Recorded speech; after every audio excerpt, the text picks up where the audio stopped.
Ladies and gentlemen, we will now hear the school song from Naaman Forest High School played by the Naaman Forest Ranger Band, followed by the Lakeview Centennial High School Patriot Band playing their school song.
Welcome, future Patriots from Brandenburg Middle School. And here come your Lakeview Centennial Patriots.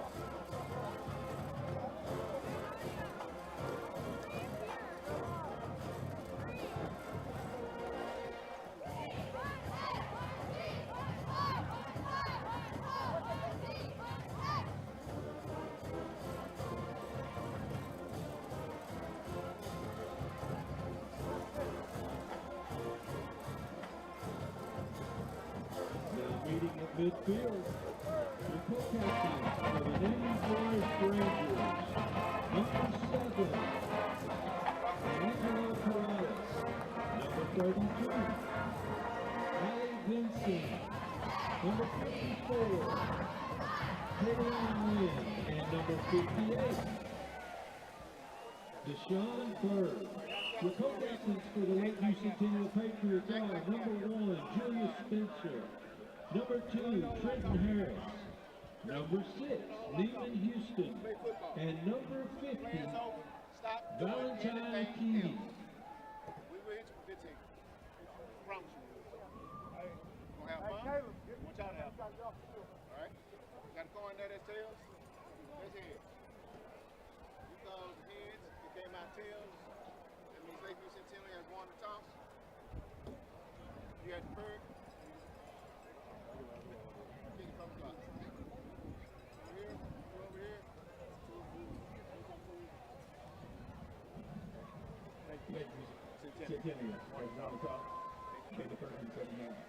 They'll be kicking to the north end of the field. Good luck, guys.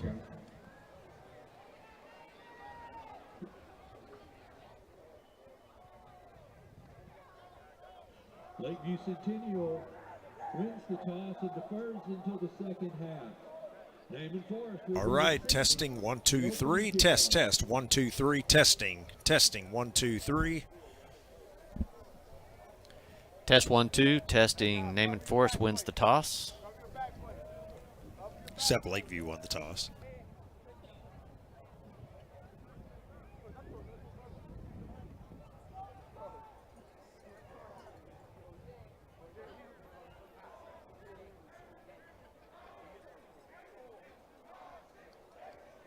Taking the field, the Naaman Forest Rangers.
Ladies and gentlemen, will you please stand as you are able, and gentlemen, remove your hats and caps as we honor the United States of America with the playing of our national anthem by the Lakeview Centennial High School Patriot Band.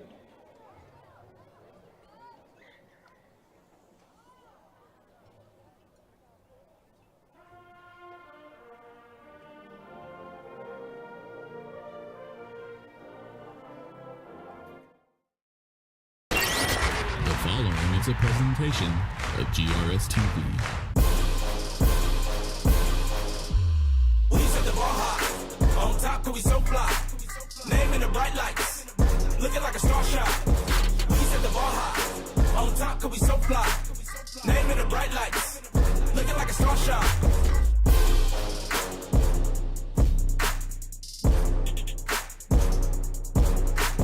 We set the bar high.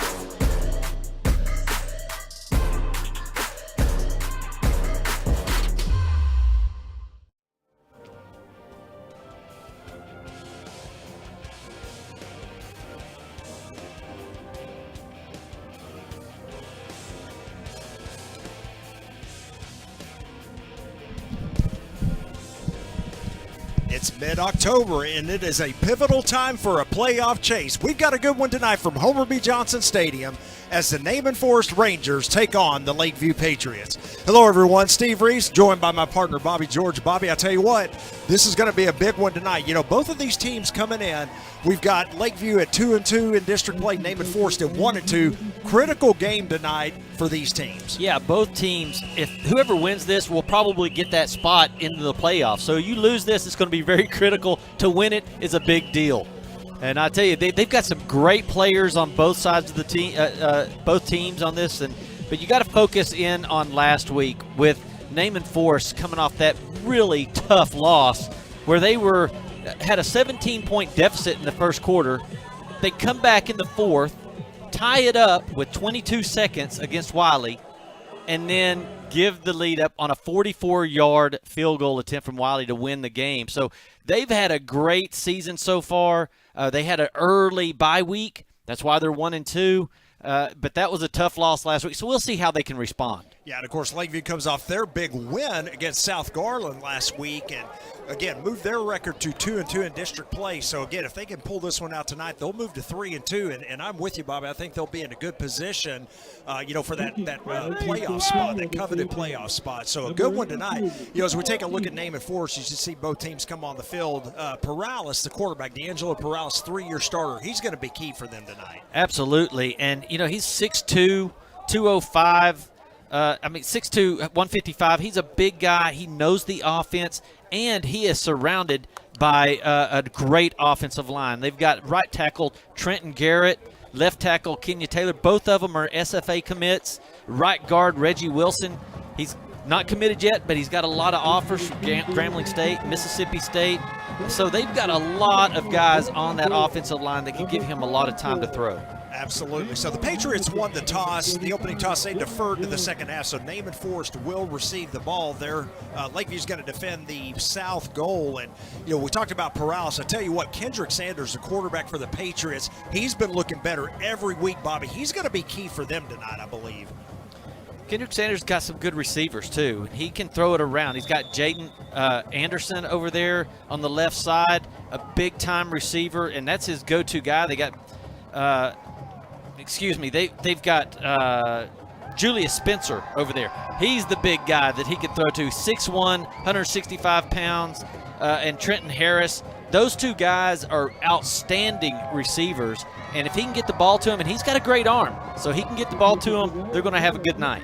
High end over end kick comes down at the 18-yard line. It's going to be taken by number 4, the Rangers, with the return on across the 35. That is Braylon Dill. He's going to be one to watch for Naaman Forest tonight as well. And the Rangers will start 1st and 10 from around their own 37-yard line.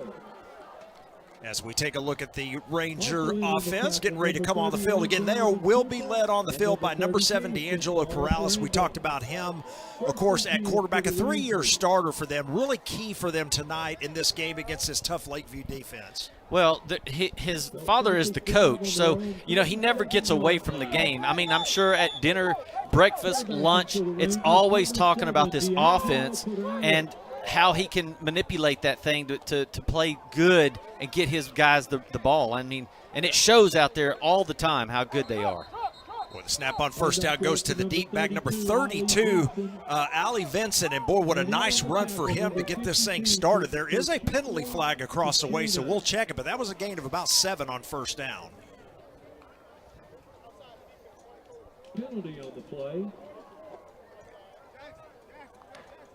Defense, number 44, 5-yard penalty, first down.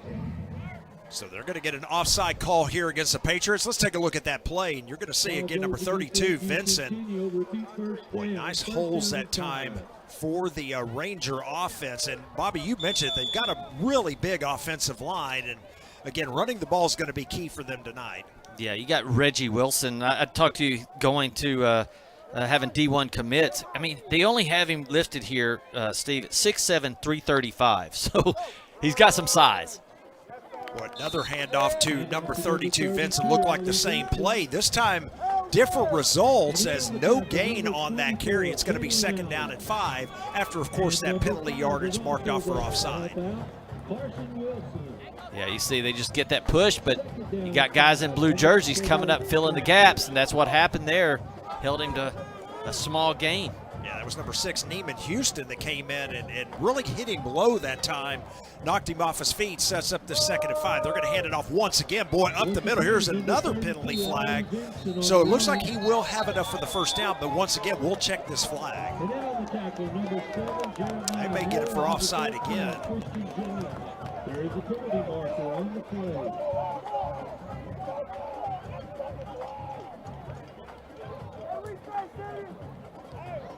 I think they must be lining up offside. Offside, defense, number 44, 5-yard penalty, Still second down. Yep, they got one of the down linemen there for offside, so that's going to give them an automatic first down, I believe. I didn't see him jump. I think they're lining up little offsides over the ball.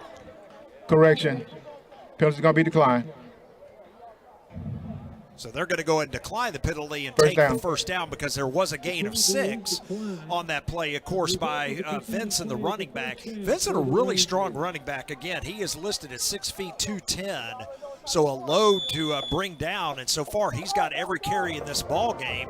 There's snap. He's going to get another one here to the right side, cuts it back to the center, keeps those legs going, and gains about 3 yards. So this time, the Lakeview defense, a pretty good job interior to stop that play. Yeah, you can see that the theme going on here is they are going to try to pound the ball right up the middle. They're going to use that 6 foot, 210-pound body of Ali Vincent and those big offensive linemen. And what you do, you start just running the ball like this, power driving it, and you'll wear that defense down. They're going to hand it off again. This time to the outside, bounces off a tackle down the sideline and pushed out of bounds. But, boy, another big game that time for number 32 for the Rangers. That, of course, is Vincent, and that's going to be a gain of 12 and a first down. Yeah, they lining up with a big lineman, offensive lineman, big number 58 leading the way. Then Vincent does the rest, gives a little spin move. But you see 58 all the way down the field, gets on his guy, and just drives him.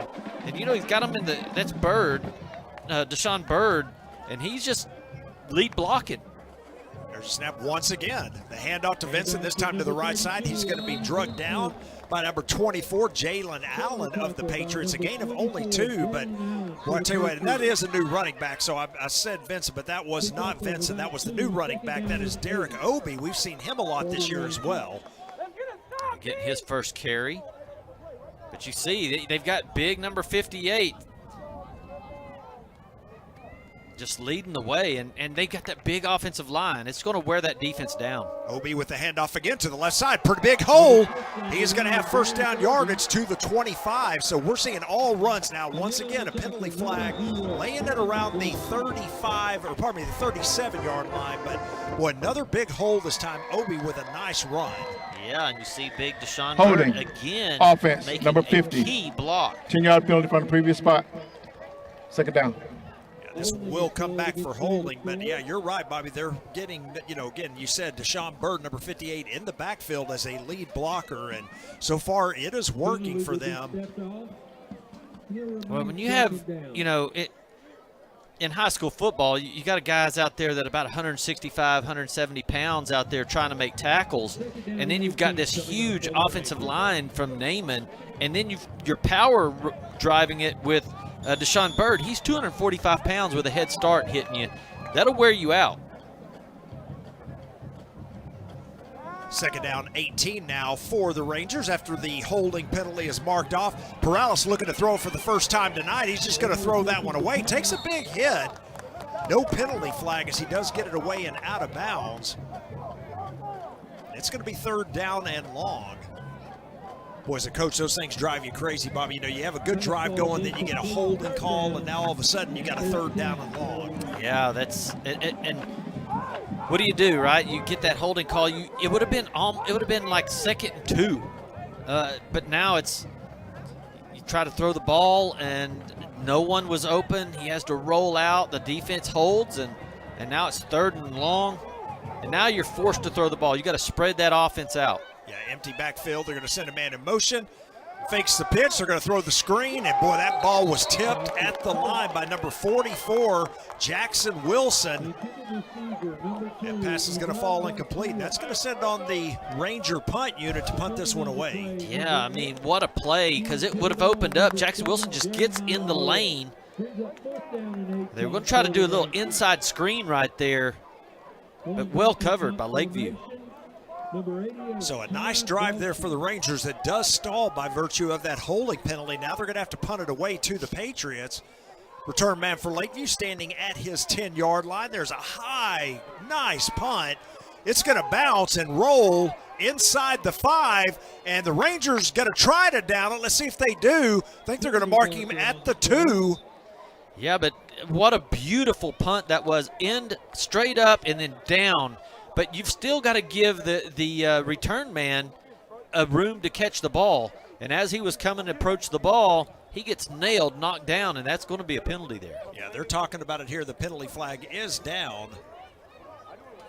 And I think you're right. They're going to discuss that interference. Kick catch interference. It is. Kicking team. 15 yards be added to the end of the run. First down, Lakeview Centennial. Boy, so two big costly penalties for the Rangers there. One on offense, of course, the holding, and then you get that. They were going to start, Lakeview was at the 2-yard line. Now they're going to move that out after the 15-yard penalties marked off.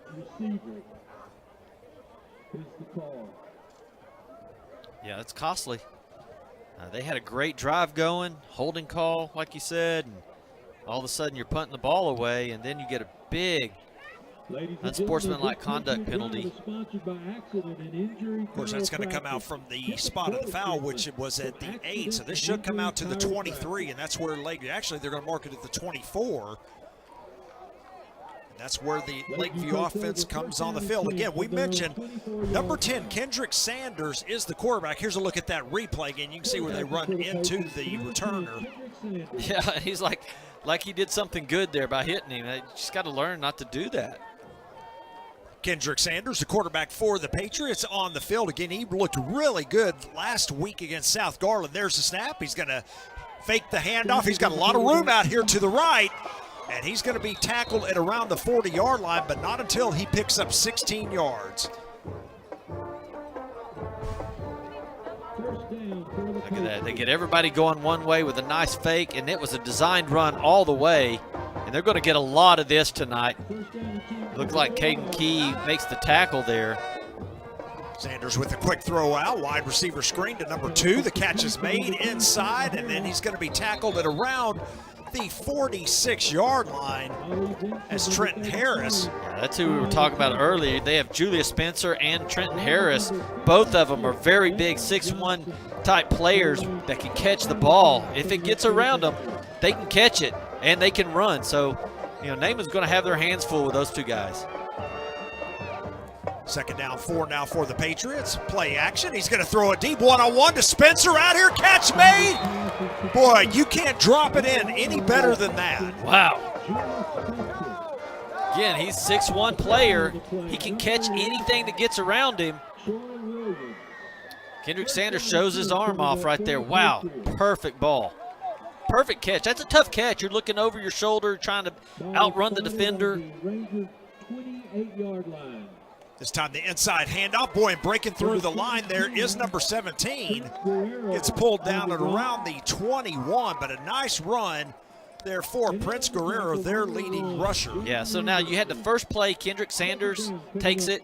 Then you had the second play, he throws it to Spencer on one side, then Harris on the other, and then Guerrero on the other. So you get getting all your guys involved.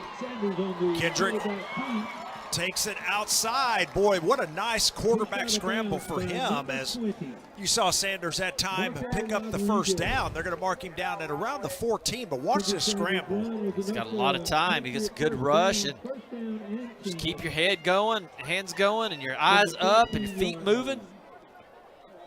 Sanders in trouble this time. He's going to go down. Sanders on the quarterback keep. Loses his helmet in the process. That's going to be a loss of about 6 yards. They're going to mark him back at the 19. That time number 19 for Naaman Forest. That's Nehemiah Bradley, who just plays that defensive end position really well, comes across and makes the sack. Yeah, it looked like Kendricks had plenty of time to throw the ball. Just no one was open. So you say that was just a totally great defense by the backfield. So he was looking, and then you look too long, and all of a sudden you got number 19 barreling down. Bradley taking a huge loss there. Dakari Jernigan in at quarterback on this play. He's going to keep it himself to the right side, and he's going to be hit as a flag comes out. No gain on the play. Of course, on that last one, Sanders had to come out for a play because he lost his helmet. So Jernigan, the new quarterback, in, and we'll check the flag. Corey Thomas makes a great stop right there for no gainer. Again, you have that flag coming in the holding area. Offense, number 63. 5 yards from the previous spot. Both teams have been able to move the ball really well, but both teams have had some costly penalties. It's slowed their drive down. Yeah, absolutely. And that's going to push Lakeview back another 10 yards. And they're going to mark the ball right at the 30-yard line. So you're looking at a second down at 26. Yeah, they got to get all the way to the 4-yard line to get a first.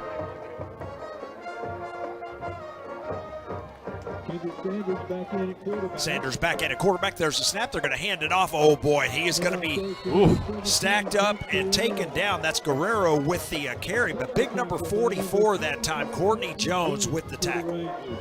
Yeah, you've got to block that guy. I mean, you had a lot of offensive linemen coming in. 70 made a good block, but 45's got to peel off and seal that edge. And they got him. Uh-oh, we got a free play, Steve. Yeah, free play here as runner comes across. Spencer tries to make a one-handed catch. He would have been out of bounds anyway, but as you mentioned, Bobby, a free play here on the offside call. Yeah, I'd be going up top to Spencer as well. I mean, it looked like he was double covered, and he still got his hands on the ball.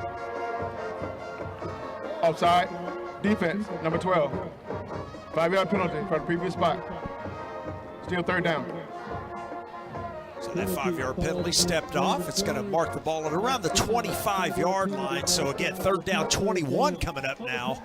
Well, it makes it a little more manageable to be at the 25.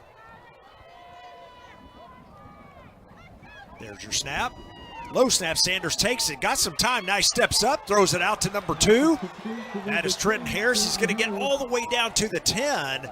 So a nice gain that time of about 14 yards. It's going to set up fourth down and about 6. It's interesting. They had both the receivers on the left side, just nowhere to go to the right, but keeping your eyes up. Kendrick does a great job. Kendrick Sanders keeping his eyes up. A lot of times when they take off running, they keep their head down and watch where they're going. Keeps his head up, gets a nice little toss, puts him in field goal range. So they bring out Chris Ortiz on 4th and 6 for a 27-yard field goal attempt from the left hash. Does he have enough? He does, and it's over the crossbar and good. So a nice drive that time for the Patriots. Bobby stalls out due to the penalty, just like Naaman, but they get in close enough range for the field goal. Our new score, Lakeview 3, Naaman Forest nothing. We'll be back after these messages.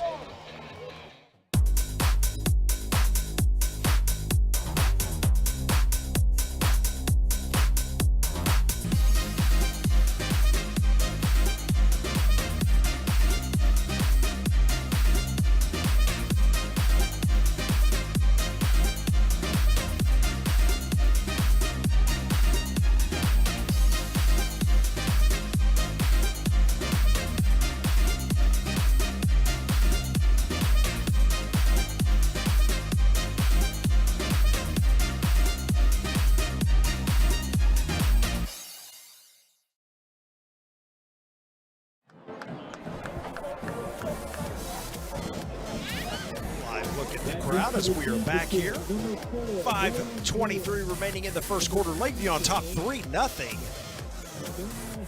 For both teams, Bobby, offensively with good drives, and again, we mentioned both had holding calls that kind of stopped it. But Lakeview again in a, close enough range for that field goal, that 27-yarder, and they take an early 3-0 lead here over Naaman Forest. Yeah, I really liked how Lakeview spread it out. I mean, they got it to Julia Spencer, they got it to Trenton Harris, the Guerrero touched the ball, Kendricks ran it. I mean, they spread it out like that, and it's really tough to cover.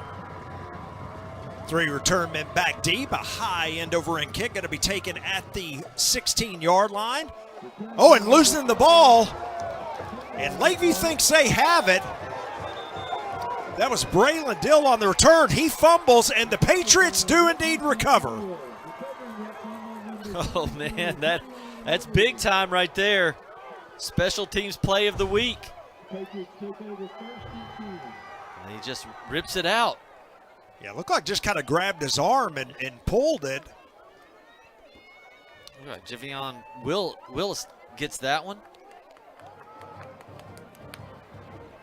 Patriots back in business, 1st and 10 in the red zone at the 19-yard line, already up 3-0.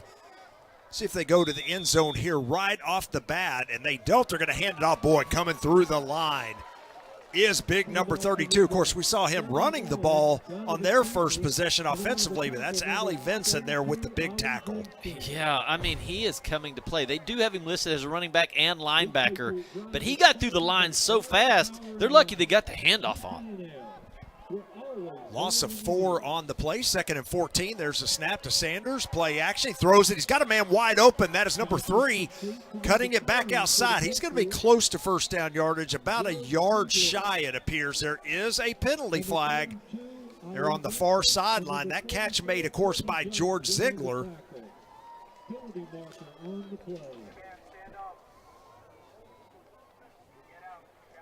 Here comes our call.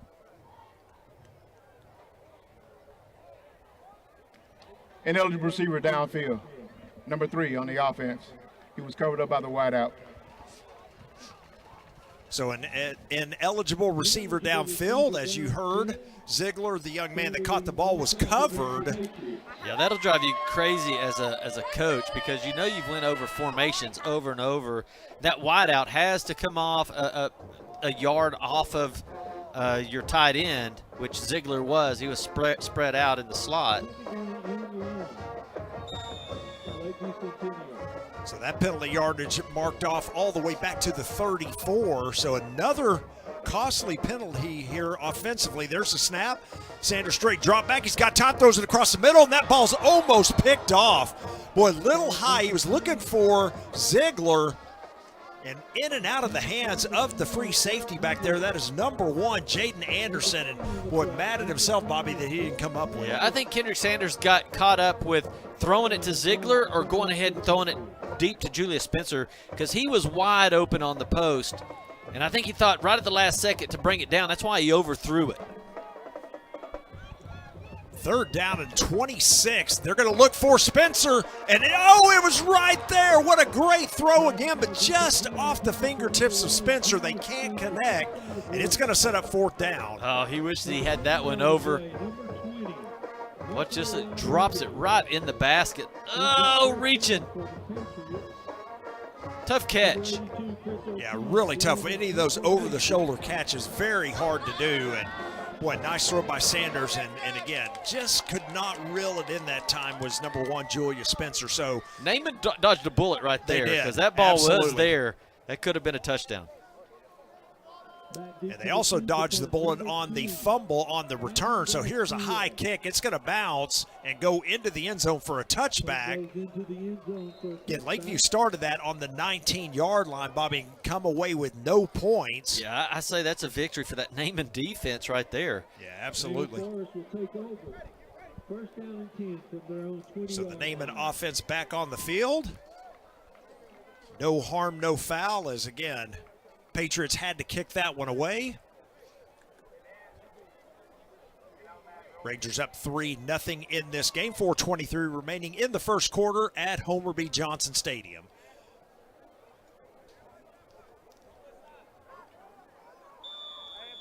This time the Rangers with that more conventional look, a pistol look, and you see Perales there with the running back behind him. There's a snap. They're going to hand it off to him, the new running back number 1 this time for the Rangers. That is Jaden Anderson, and he's going to push his way for about 4 yards. So a nice run after the contact right at around the line of scrimmage. Yeah, I think Thibodeau had him and didn't realize he was still running with the ball maybe. Watch it. It's like they have him, and then it's like, what, do you have the ball? I don't know. And then everybody goes ahead and starts tackling him. 4 yards on that play. 2nd down and 6 now for Naaman Forest. Snap to Perales. They're going to pitch it out real quick to, again, the running back. Boy, nothing doing. Trying to get outside there to the right. The ball comes out, but he's going to be signaled or called down. Once again, that was Anderson, but played really nicely there by the Lakeview left side. Yeah, it's just a little quick pitch. Looks like Thibodeau thought he was getting held. No call there. Neiman Houston, number 6 there, however, to make the tackle. Here we go, 3rd down and 7. There was actually a loss of a yard on that play. Yeah, Naaman Houston comes up from that safety spot and does a great job. See the bunch formation up there at the top of your screen. There's a snap. Perales looking that way. Throws it across the middle. He's got a man. Catch is made. And that's going to be a 1st down. Number 15 with the catch. That is DeMarcus Carson. Nice patience right here, just sitting in the pocket. Delivers a strike. And I'm not sure if Naaman Houston actually was trying to make the tackle or if he fell and just hit his legs as he was running. Yeah, it looked like he maybe stumbled on that play. I'm in agreement with you there, Bobby. 1st and 10, Naaman. There's the handoff to the running back. Boy, it takes a big hit right at the 45 and goes down. That was Jaden Anderson again. The big hit applied by number 30 right there on your screen. That's Keenan Wakbeko. Yeah, he comes from that linebacker spot. Watch it. Boom, head down. Just makes a great tackle right there in the gap.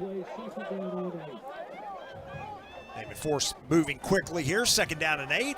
Perales looking to throw it. Now he's going to tuck it and run to the right, looking for a block. Gets it down the sideline. 30, 25, and goes out of bounds around the 23. Boy, I tell you what, great job of directing traffic. He told his receiver to come in and block, and he did. Yeah, he started yelling out there. Even his lineman was watching. He was like, okay, go. And everybody turned around, started like C78, 75. Gets a good block right there by his receiver. Picks up some nice yards here. Yeah, that was number 2, Ivan Garcia, with that block. And Rangers now in Lakeview territory at the 25. Empty backfield as a motion out the running back. Perales steps up, still looking. Escapes to the left. He's going to throw it. He's got a man out there. That ball's almost picked off. Dangerous throw. Yeah, he had time to take off and run that ball, and sometimes it's better to do that instead of trying to throw across your body all the way to the sideline. It looked like he had his guy open, but you can't see everybody is the problem. Nice feet work, though. He's bouncing around in there, moving into the pocket. Just take off running that in that case. Yeah, number 6, Naaman Houston there had a shot at that interception, not able to come up with it. That was the running back. Jaden Anderson coming out of the backfield, they sent him in motion. It was that wheel route, and like you said, it looked like he was open, but Houston did a good job to recover. There's the fake handoff. They're going to throw it out. Oh, boy, nice throw out there to number 3. That's going to be a 1st down to Brody Perales. Okay, brothers to brothers right there. It looked like they've done that before in the backyard. Watch this zip and perfect right on the money. Nice throw. Yeah, you think they've done that? Yeah. The timing between brothers? Yeah. In the backyard a couple times. Yeah, for sure. 1st and goal as that ball's marked at the 8-yard line. So Naaman threatening here in the late stages of the 1st quarter. Brody being just a freshman. That's fun. Got that power backfield as you see number 32, Vincent, back in at running back. They're going to hand it off to him, and he's going to be hit and dropped for a loss. Boy, number 8 for the Patriots, that's Thibodeau. We'll call his name a lot tonight, you would suspect. Really came through untouched that time, Bobby, into the backfield. Yeah, I think they almost lost the ball. It looks like the handoff or something wasn't clean. Thibodeau comes through so quick, they didn't have a chance to do anything. Of course, they were following big number 58 again, and he just never had time to develop. So 2nd and goal now after that 4-yard loss at the 12. There's a snap. Perales rolls to his right, picks up a block from the running back, gets outside. He's going to tuck it and run, and gets pushed out of bounds around the 7-yard line. So they're going to mark him out at the 8, so he got the 4 yards back. So we've got a 3rd and goal now from the 8. Yeah, just a nice block there on Thibodeau to get around that edge. Designed run. I don't think there was anybody out going for a pass. This was a designed run to run right. We saw them start 5 plays in a row with Bird in the backfield doing that power run, and only have seen it once since. Big play here on 3rd and goal. Snap to Perales. Boy, he's got all sorts of time. He's going to escape to the right. Is he going to try to make it there? He is, and he's not going to get there. He's going to be upended around the 5-yard line. Going to mark him at the 4, so it's going to be decision time for Coach Perales here, 4th and goal from the 4. It's interesting because they try to, they almost outthink themselves here because they had 4 receivers on the left, 1 on the right, just a weird formation, and couldn't get anybody open. It's like the receivers didn't even run a route. So I don't know if it was a design run or they thought it was going to be a trick play kind of a thing and catch Lakeview off guard, but it didn't work, and now it's 4th down and 4. Yeah, really interesting here is they're going to go ahead and go for it here instead of going for the tie game here, this is in essence Call like a an extra timeout. point. Yeah, they're going to call a timeout and talk about it. Timeout, Naaman Forest. It's their first timeout of the half. Yeah, we've got 12 seconds here left, so why don't we keep it here? So, boy, what a fun first quarter it has been. We've seen a couple of turnovers. We've seen, penalties galore. But, really right where we thought this game was going to be, Bobby. 3-0 here. Naaman going to talk about what they want to do here on 4th and goal. Yeah, both teams really match up well against each other. That Naaman Forest defense flies to the ball. They're quick, they're strong, and they've been showing it. Thibodeau on the defensive end spot just giving them fits. And that offensive line of Naaman are just so big and strong. And again, we saw Bird in the backfield doing that lead blocking earlier. It was really working. They've went away from it, and I thought for sure if you're going to go for it on 4th down, you have 4 yards. You have 2 plays, third and 4th down to do it. That would have been the time to just barrel roll it right up the middle. They chose not to. Now they're in 4th and short. Yeah, they're going to go for it here. They keep the offense on the field. Snap to Morales. Looking. He's going to throw it across. He's got a man. Oh, and can't hold on to it. Oh, big time. Yeah, look at the quarterback over there. That's senior leadership to come over and talk to his receiver there. Look at the time he has to throw. He scans it. Something you catch every day. It is. That is the tight end, Ty Belshie, that came across. And, again, it just may have taken his eye off the ball. So Lakeview dodges the bullet on their end, and they're going to maintain that 3-0 lead here with 6 seconds remaining in the quarter. We'll see what they do here. They decide they're going to throw the ball, try to run it out of the end zone. Kendricks has got a great arm, but you may need a little room here.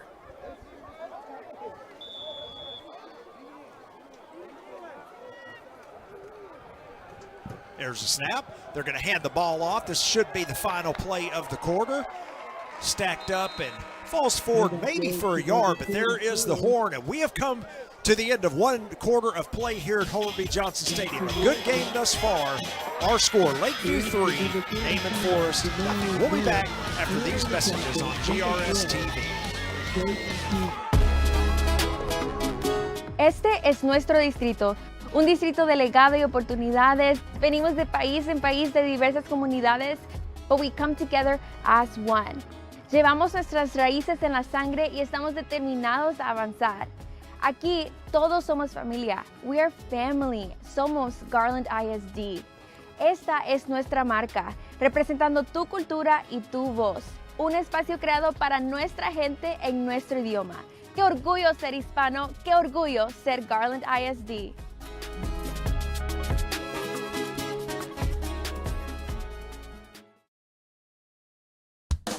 The Garland ISD Education Foundation provides resources to support and enrich education for all students in the Garland Independent School District. Every dollar donated helps fund innovative teaching and learning initiatives. Choose today to impact a better tomorrow. For more information and to learn how you can give, visit gisdedfoundation.org.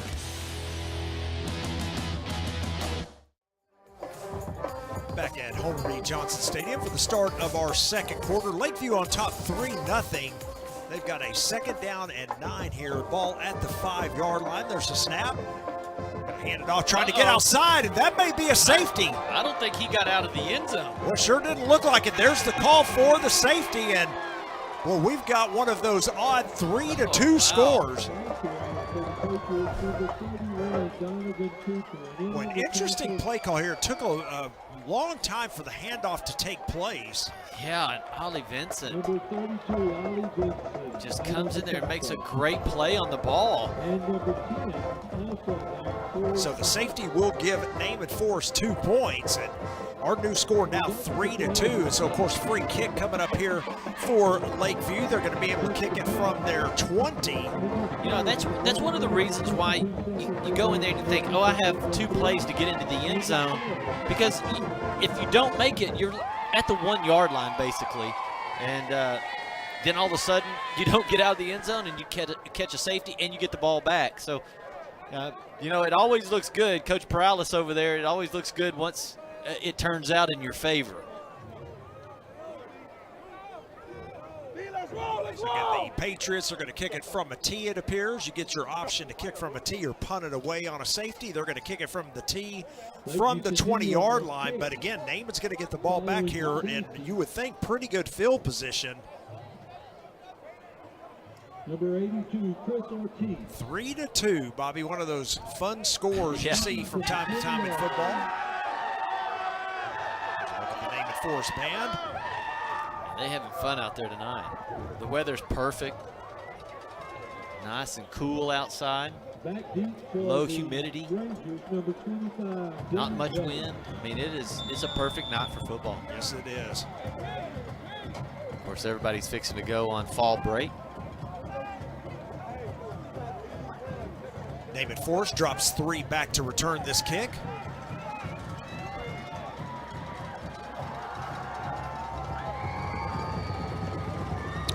Is a high kick. It's going to come down to, oh, they're going to let it bounce. You don't want to do that. Number 25 picks it up at around the 20. He's going to try to return, takes a big hit, but stays on his feet out across the 30 to the 34. So that was Dylan Jones that returned that one. Well, that's something you don't want to do is let it hit the turf. Now we've got a flag on the field right here at the 40-yard line. Naaman Forest will take over first down and 10 from the 34-yard line. 35-yard line.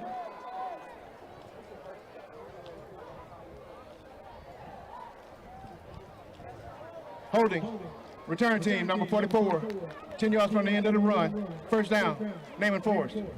So that holding penalty going to be assessed from the end of the run. And, you know, we talked about, again, that free kick from the 20. We thought Naaman was going to come out with pretty good field position, but here they are. They're going to be back inside the 30. Absolutely. It hits the ground and takes a great roll.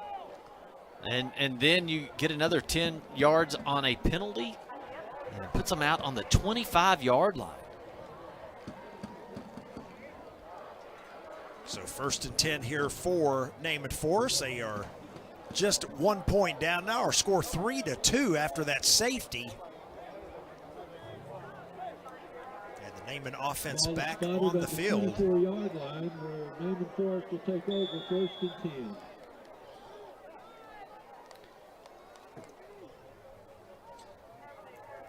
A lot of motion. Yeah, move the formation here. A bunch look up there towards the top. They're going to run the option. This time they're going to pitch it out. Trying to get outside is number 1, Jaden Anderson. It doesn't look like he got the edge there. Nice pursuit by number 9 on the play for the Patriots, Jason Freeman. That's going to result in no gain. Yeah, I saw him working on that in warm-ups, and it looked good in warm-ups, but you're not playing with a big defensive lineman out there trying to seal the edge, and it just didn't work. Now they're right at 99 yards for the game. Putting together a pretty good offensive series. There's a snap. This time the handoff goes inside, and falling forward is Anderson for about 3 yards. Going to set up 3rd down and long here. And then on the tackle, number 24, Garland, and number 87, Ray Brown. 3rd down and 7.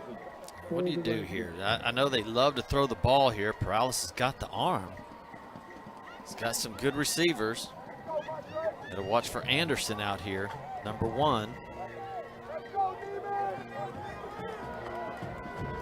Taking a lot of time off the play clock. You know, we saw in that first quarter they were moving pretty quickly, about 10 seconds coming off the play clock before they snapped. A little bit more methodical this time on 3rd down and long. Perales 3-step drop, looking outside. There's the throw. Boy, that catch is made, and breaking a tackle is his wide receiver out there. That is number 80, Jeremiah Williams. Bobby, good coverage out there by the Patriots. Yeah, now he runs a comeback. He runs about a 10 to 12-yard stop. Come back to the outside, and the ball was just delivered perfectly on the timing route. He's a big body. He's 6'3". Number 5, Carson Wilson, again, played it really nicely there for the Patriots, but better placement by Perales and a 1st down throw. Here's a handoff back to number 6 in the ball game, Derek Obey. He's going to pick up maybe 2 yards on that carry. Alex Coleman. Just a nice little handoff, a seal block by big number 75. And that's Lindro Escobar making a nice block. Inside of 10 minutes here in the second quarter, 3-2 Lakeview on top. Got an isolation up here at the top. They're going to hand it off up the middle, however, boy, and a big hit right at midfield on Obi. That hit provided by number 30. We've already called his name once tonight. That is Keenan Wabako. Boy, watch him come in. Boom! And then drive your feet back. Woo! Big time hits right there. Big number 9 makes the first one, Jason Freeman. That's what we used to call a form tackle back in the day. Yeah, very nice. 3rd down and 5 here coming up for Naaman Forest.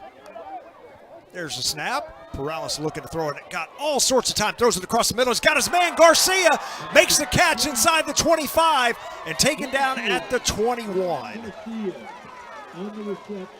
Yeah, now that's just really nice patience by Perales, waiting for the play to develop. It wasn't there initially. He waits for Garcia to open up and leads him perfectly across the middle. But that's just understanding the offense and knowing where everybody's going to be. Just a nice job right there by the quarterback. Yeah, big gain that time, all the way down to the 20 where they're going to mark him. So 1st and 10, there's a snap, fakes the handoff, play action, throws it out, and just hops on the turf, didn't quite get it to, kind of short hops his intended receiver, number 3, Brody Perales. For number 3, Brody Perales. And just wasn't able to get it all the way out there. Yeah, that's one of those, you're almost glad that he didn't catch because he would have right. lost He would've yardage lost on the yards. play. Yep. So Yep. 2nd down and 10 here.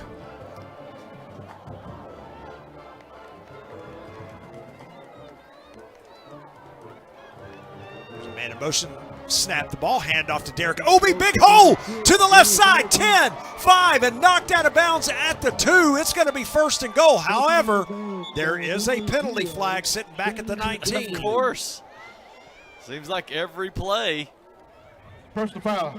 Hands to the face. Deep offense, number 78. 50-yard penalty from the previous spot. 2nd down. Boy, another big penalty call here. They're going to get illegal hands to the face on the offensive lineman. Right here, let's see. Yeah, they get him right there at the edge of the screen. You can see it. Those guys just battling down there. Sometimes your hands get up a little high, and you got a referee right there to catch it. Boy, big penalty as Naaman was going to have a 1st and goal right at the 2, but now they're back out to the 35, 2nd down, 25.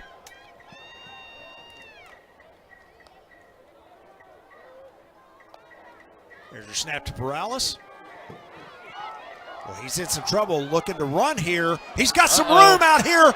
20, 15, 10, and he's going to run out of bounds at the 6. This time, no penalty flag, so it's going to be 1st and goal, Naaman Forest, after the 28-yard run by D'Angelo Perales. Yeah, they were going to set up the screen and got covered up really good. Jeremiah Williams was the only receiver on the right side, and he went deep, and it just left all the defense gone from that side. Everything was going left. It left a lot of room for Perales to run, and he makes a great move right at the line of scrimmage to spring that. Shows some speed getting down the field. So 1st and goal here for Naaman Forest at the 7 is where they're going to mark him out. Just like coaches designed it, right? Exactly. There's a snap. Perales rolls out, bootleg, and touchdown Naaman Forest. Boy, well-designed play, touchdown to number 10, Corey Thomas on the bootleg, and Naaman Forest now on top. Well, I love the play. See everybody going right, bootleg it left. Pretty good job by the defender to stay with him, Jason Freeman, but it was too late. Nice job, nice connection. Corey Thomas for the touchdown. So Naaman with their first lead of the ball game, and we're going to send on the extra point unit. Make this a 6-point lead. There's a snap and hold. The kick is up. That kick is no good. He pushed it to the left. No good, but a great throw and catch. There is the young man with the touchdown, number 10, Corey Thomas. We will head to break with our score, Naaman Forest 8, Lakeview 3.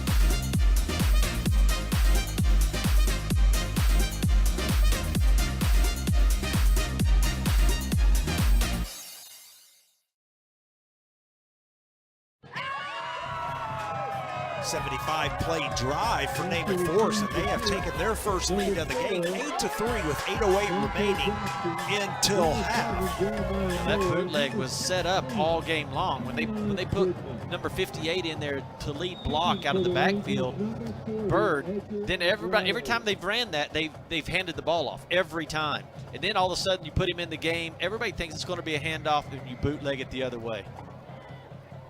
There is the kick. It's going to come down at the 24 to number 3. Boy, takes a big hit and is dropped right at the 23, so no gain on the return. That's Brody Perales again, making his debut, just doing a really good job. He's a freshman out there playing.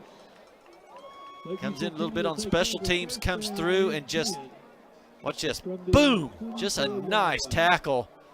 Stay in your lanes, and the ball carrier will run to you. That's what they tell you, and all of a sudden it happens, and you believe in the system and make a big play down here. Yeah, big play. He's made a couple big plays here today, the freshman has.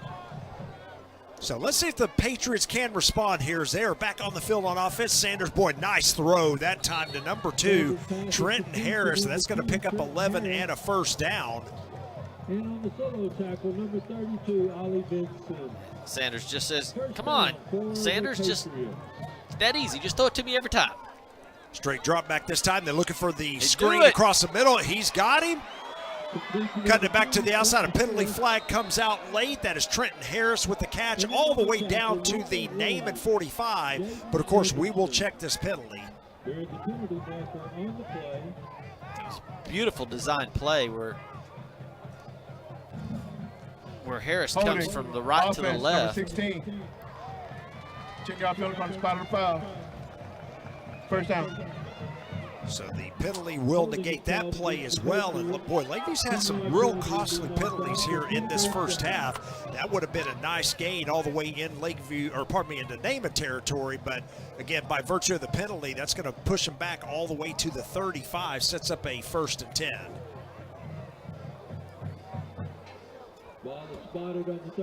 You're looking at about a 20-yard, 20 yards penalty, yeah. From a penalty perspective, is again, instead of being in the Naaman 45, they're going to start at the 35 here after the penalty yardage marked off. Here's a snap, looking to throw it out. Oh boy, just led his receiver. Receiver probably should have kept going on that play, George Ziegler, but it just not connecting there is Sanders to Ziegler. And defending on the play, number 20. Marco Rodriguez. Yeah, they just wanted to toss it out there and just have a little receiver screen. But the defense was all there. Naaman Forest had it read anyway, so if he would have caught that ball, it probably wouldn't have gone much for a gain, but it'll set something else up. Sanders throws it again. This time, boy, just wrapped up immediately Spencer, but he breaks out of it. He's going to pick up yardage down the sideline. Well, good job by him to break that tackle. He was going to lose yardage on the catch, but just a strong receiver there, able to pull away and pick up positive yards. Yeah, they had him covered right there. Watch this. They're on him. He just loses the tackle.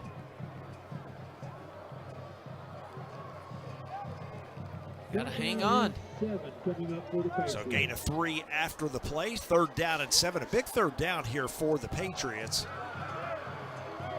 And they had that early 3-0 lead. Timeout. Naaman has now scored the last 8.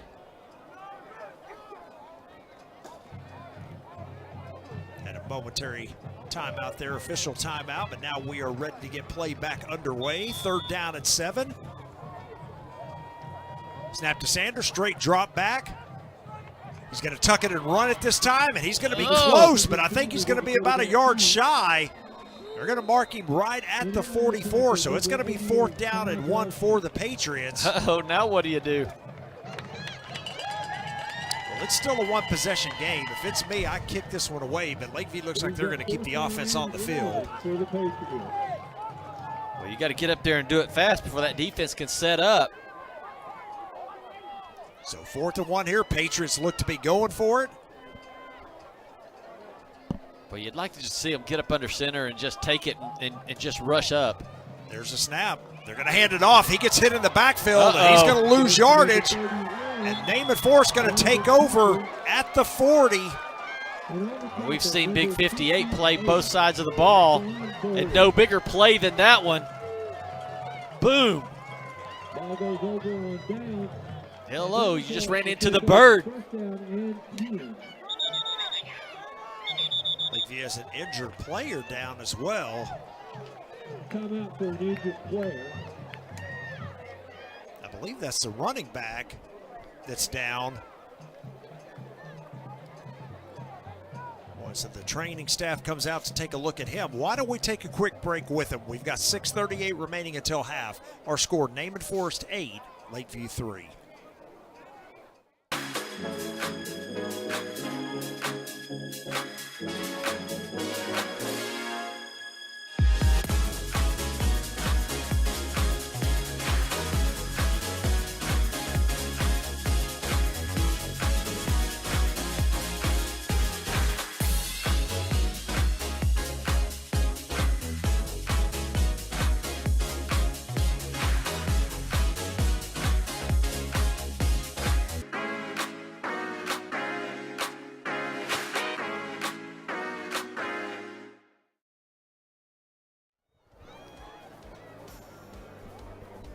Back at Homer B. Johnson Stadium. And training staff still taking a look at the running back on that previous play. That was number 31.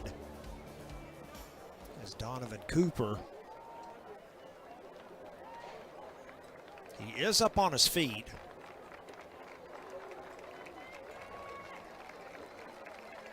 Walking gingerly, but a good sign to see him up and walking to the sideline. Well, hopefully he'll be able to come back in. He takes a pretty big hit here, and watch him get kind of spun down right here, and kind of right on his head. So they might check him out, make sure he doesn't have a concussion, because that turf is pretty hard. You get spun and hit your head like that. Yeah, it's not good at all. So hopefully he will be okay. Naaman Forest takes over after that 4th down stop, and Ranger offense back on the field. There's a snap. They're going to hand it off to the running back. Looking up the middle, and short gain of only about 2 yards is number 24. That time, that is a new running back for Naaman Forest. That is Emmanuel Hamilton. There's a look at the tackler on the play, number 9, Jason Friedman. Yeah, they have this philosophy over there at Naaman that they can get a lot of guys the ball. You know, they want to run the ball. Prowlis is going to throw the ball. There's a snap. They're going to hand it off up the middle to number 8 that time, and a nice run. Boy, they're going to get a penalty flag out late. That's going to be a late hit, so that's going to come back. There's number 6. I'm sorry, I said 8, but Derek Obie, number 6 with the carry. They're going to get a late hit after the play, and that's going to go back on Naaman. These penalties just really tough.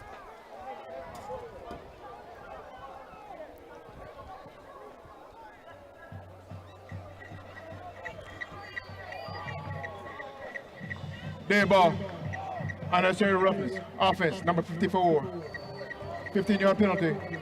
3rd down. You saw right at the end of the play as the tackler, or pardon me, as the ball carrier is getting tackled, you're going to see a lineman come right here and hit the guy, push him down. That's where they got the late hit called. Yeah, and you want your guys to be flying to the ball and making good plays, but you also got to be smart about it. And Those offensive tackles, a lot of times they're not even watching where the ball's at. They're just going and making plays. There's a snap. Perales design quarterback draw. He's going to kick it to the outside, just slide down around the 43. This is going to pick up about 5 yards back of that penalty, but it's going to set up third down at around 12. And in on the tackle, number 6, Naaman Houston. It was definitely a designed run. Gets a good block by number 32, but that Lakeview Centennial, they're fast on defense. They can really swarm to the ball. Got a lot of athletes out there. And now you've got 3rd and 13. And, Perales can toss the ball, so you're going to have to play your defensive back. Maybe you're going to have to send an extra guy up to rush him. Don't give him too much time, but watch that middle of the field. They love Ziegler right here in the middle of the field.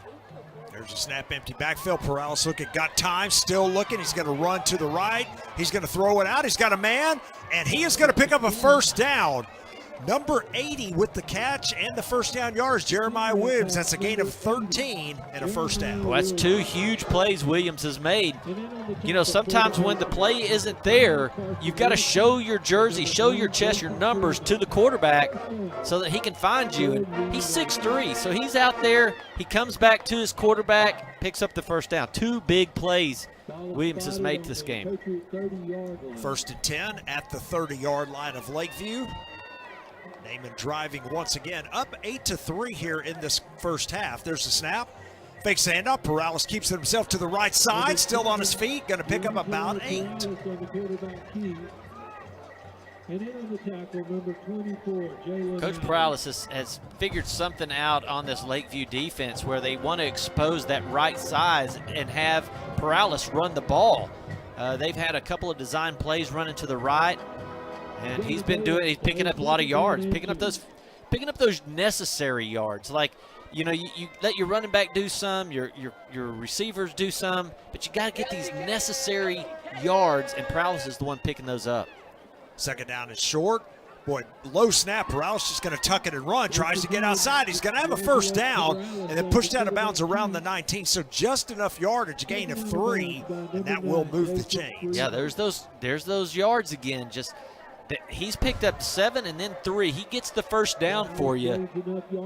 And that offensive line, just see how they all get on somebody and just make walls. And it's having a hard time getting to Perales. Now, the coverage downfield has been good. Perales hasn't had anybody to throw to, but that offensive line is just giving him a lot of time. 1st and 10 from the 19-yard line. Just inside of 4 minutes to go here in the half. There's a snap. They're going to hand it off to number 1. Boy, nice run here. A penalty flag comes out late. However, that was Jaden Anderson. He's going to pick up almost 10 yards, but that one's going to come back. I think we're going to get a holding in the backfield.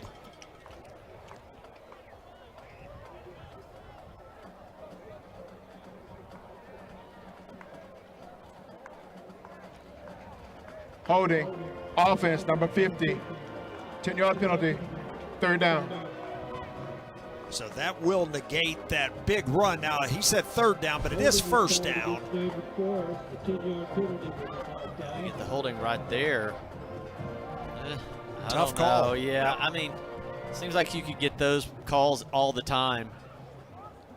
Pretty tough call right there. That's all I can say about that one. It looked like the defender was running upfield, and you just kind of make a little shield block on him. So the 10-yard penalty marked off. 1st down and 20 now for the Rangers. Here's the snap. They're going to bootleg once again. We saw that play work for the touchdown. It works again here inside the 5 and pushed out of bounds, I think, at the 1-yard line. They're marking down actually at the 2, but once again, they came back with that same play. You got it, Bobby, and a great catch. Yeah, he's a sophomore too, but boy, I tell you, that bootleg has been working so good. And what you couldn't see was Evan Garcia make a great block as the receiver. He just shields the safety coming over there and probably springs another 15 yards because of him doing that. He didn't get a holding. He just got in front of his guy, slowed down, and it just provided enough space for Thomas to spring on down the field. 1st and goal from the 2. Here comes the handoff to Derek Obie. He's got a wave to the end zone. He's in for the touchdown. Right, just look at all those white jerseys right there in the middle. That offensive line just drives all their guys straight down to the ground. Leaves a great running room for Obi to get into the end zone. Well, that will extend the lead for the Rangers. Right now sitting at 14-3 with the extra point to come. The offensive line just starts beating you down. I mean, they're so big.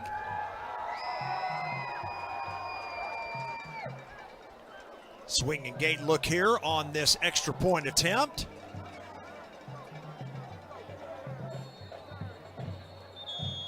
And I think we got a timeout called here by Lakeview.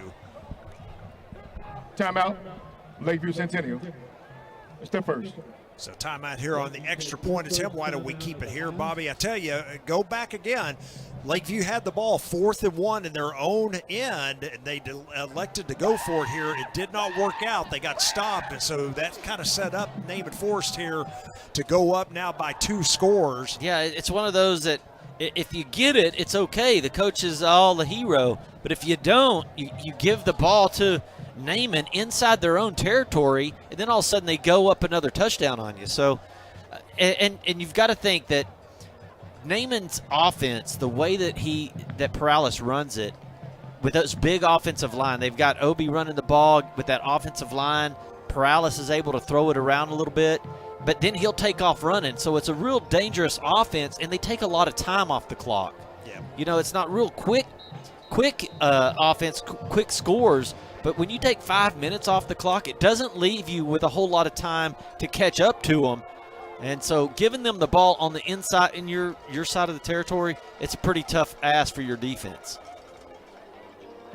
So extra point attempt coming up here, and looks like Naaman Forest electing to go for 2 here. Kind of interesting call on this one, but they are going to go for 2. They're going to send a man in motion. Paralis with the snap, looking to throw it, has time. Runs back to the right, still looking, here comes some trouble.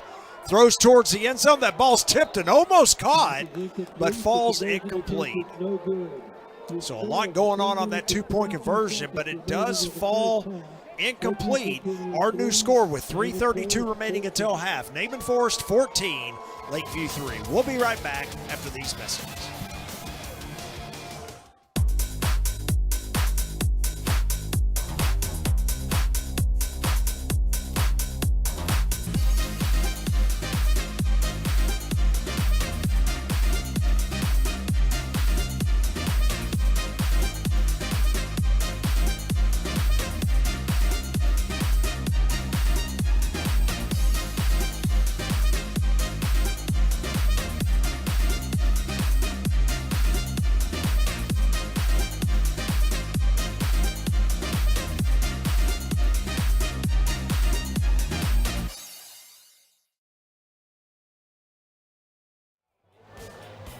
Fourteen to 3, Naaman Forest, as we come back to Homer B. Johnson Stadium. 3:32 remaining in the half. Boy, big drive coming up for Lakeview here, Bobby. They really need to get something going on this possession. Of course, remember, they deferred their winning, toss or whatever, so they kicked first. They're going to get the ball coming out of the half. So again, if they can put a drive together here, even with a field goal, get you to within 1 possession, and they're going to get the ball coming out of the second half. Yeah, you got 3.5 minutes here to make a real nice, solid drive.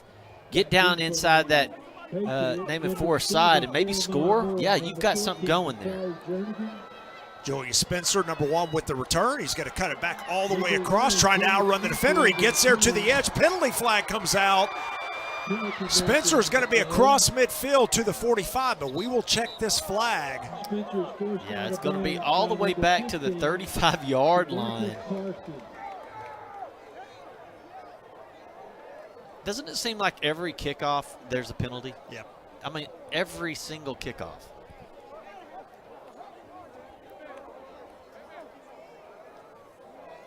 They are waving everybody to come back to this end of the field, so it appears it's going to go against Holding. Lakeview. Receiving team, number 32. 10-yard penalty from the spot of the foul. First down. And that penalty was 20 yards away from the ball carrier. Like, the ball carrier, it didn't affect the play at all. Like, you didn't even have to block the person.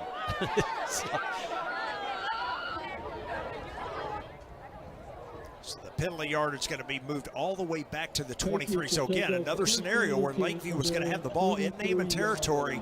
Now they're going to have to start at their own 23.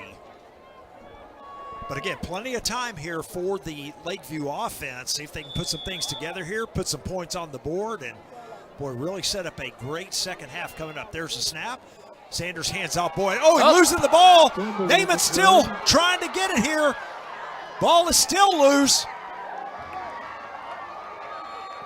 No signal yet. Well, Naaman thinks they have it. Yeah. It looks like Troy Williams comes up with the ball. No signal yet. I mean, you got to give him the touchdown, right? Well, I still never saw a signal, but Naaman sure is celebrating like it's a touchdown. So yeah, Troy Williams comes up with the ball. I mean, that ball just comes flying out of there. Wow. You see the mad scramble. Here it comes. Still on the ground. Then Troy Williams right there. He gets the ball. Brock Paralysis is right there with him. So Williams with the touchdown. So just like that, the Rangers have scored again. He's getting to carry the play of the game belt. That's awesome. Extra point attempt coming up here. There's a snap and hold. The kick is up. And that time the kick is good. Boy, how about that turn of events? You know, so again, go back. We'll keep it here. We've got 3:06 remaining. Naaman on top, 21-3. Julius Spencer, a nice return down the sideline, kind of reversed his field. Gets all the way inside Naaman Forest territory down to the 45. Penalty, however, negates that. And on the first play from scrimmage, a fumble that turns into a touchdown for Naaman Forest. Yeah, basically a 30-yard penalty right there. You'd be doing things different if you're, on the other side of the field. Now you hand the ball off. You're kind of being conservative anyway when you've got Kendrick Sanders that can toss it all over the place. But just a great, outstanding play right there by Naaman Forest. The defense just showed up. I mean, this is when you got to protect your lead. They went and did it right there. I mean, that defense, you got to clap your hands to it right there. Right here at the 3 minutes left of the second quarter. I mean, man, that's impressive. Yes, it is. Now again, for the Patriots, 3 minutes, 3:06 to be exact, left here until halftime. Again, if they can put points on the board, they can still go into halftime with momentum. So, they just got to keep their heads up here and, maybe get a good return here if they can do it and put some points on the board. Yeah, they got to play clean. I mean, both teams have had a lot of penalties that's been timely penalties as well, where, it's cost you a lot more than just the penalty yards. But you got to play clean right here. Yeah, 12 total penalties, accepted penalties here in the game so far. Boy, that ball gets by him, and that's going to be returned from the 3. Well, coming up. Oh, look at the return. Here we go. That's number 16. One man to beat. He's going to cut it back inside and tackle close to midfield. Boy, how about that big play right when Lakeview needed it by Kelvion Goodman.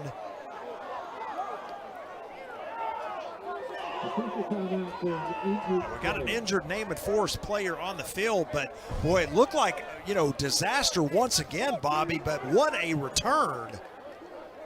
Yeah, just a lot of times on a broken play, that's what happens.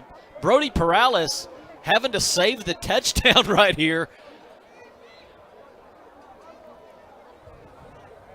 Boy, like I said, an injured Naaman Forest player. Didn't see what happened on that play, but boy, it's just the shot in the arm that Lakeview needed. Yeah, I mean, you never know in football. That's why it makes this game so fun. It's only one play away. Trader's still looking. They've got the young man sitting up on the field.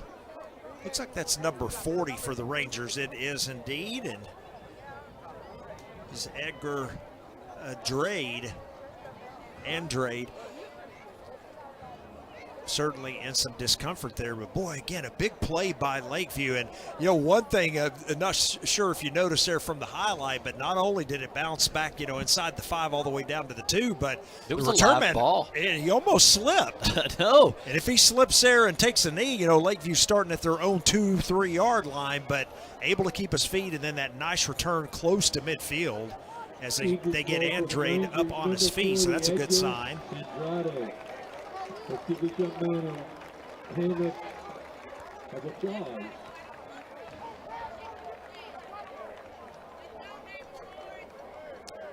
Boy, good to see him up and on his feet and headed to the sideline. Hopefully he will be okay. Yeah, he's limping pretty good. I hate to see that.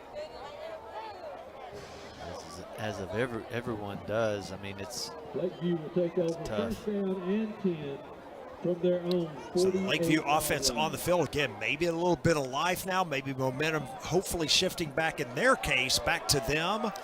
They've got a lot of weapons. I mean, you got Julius Spencer and Trenton Harris, George Ziegler. You've got a lot of weapons here.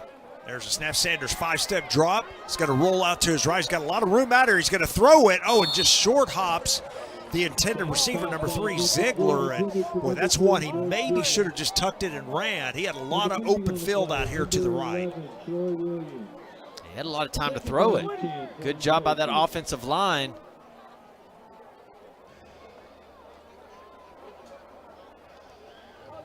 So second down and 10. Again, 2:44 remaining here. Lakeview with 2 timeouts. You need to use some clock as well. You don't want to give the ball back to Naaman. Here's a snap. Sanders looking to throw it. He's going to throw it out. This time he does hit Ziegler, who cuts it back inside, and boy, he's going to be taken off his feet around the 45. And it's going to be 3rd down and 3 from here.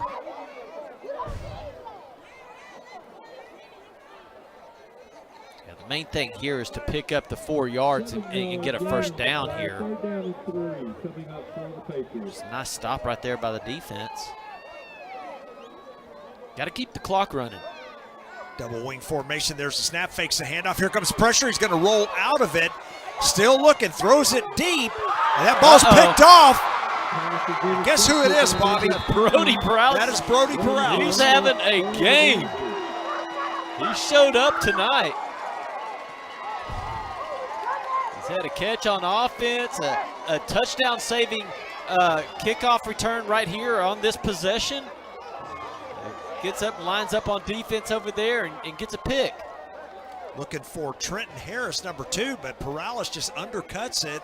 And that time a jump ball, Bobby, and Paralysis able to come down with it. And so another turnover here by the Patriots. And now we were just talking about, of course, Lakeview with plenty of time to try to put points on. Naaman's got enough time, 2:03 remaining, and Naaman's still with 2 timeouts left here in the first half. Yeah, you had 3rd and 3. I mean, you have a chance to get a first down, but that defense just got through there so fast, and Sanders just didn't have enough time to set his feet and throw the ball.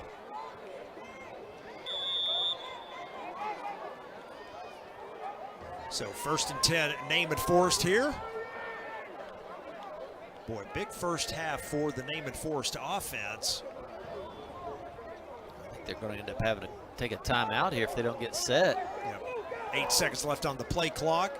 251 yards here in the first half for Naaman Forest, and again, it's still 2 minutes in the ball. Paralysis spins out of one player, doesn't get around the other. A big sack that time by guess who? Number 8, Thibodeau.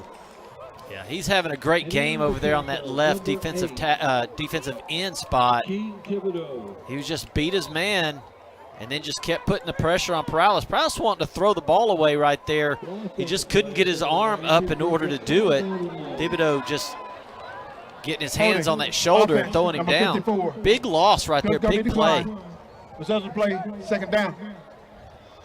I'm not sure that everybody knew what the play was, too. It'd probably been a good spot to have taken a timeout. It looked like they were trying to get a play in, and some of the guys didn't know what the play was going to be. There was a lot of confusion before the snap. So big loss on the play, 2nd down at 19.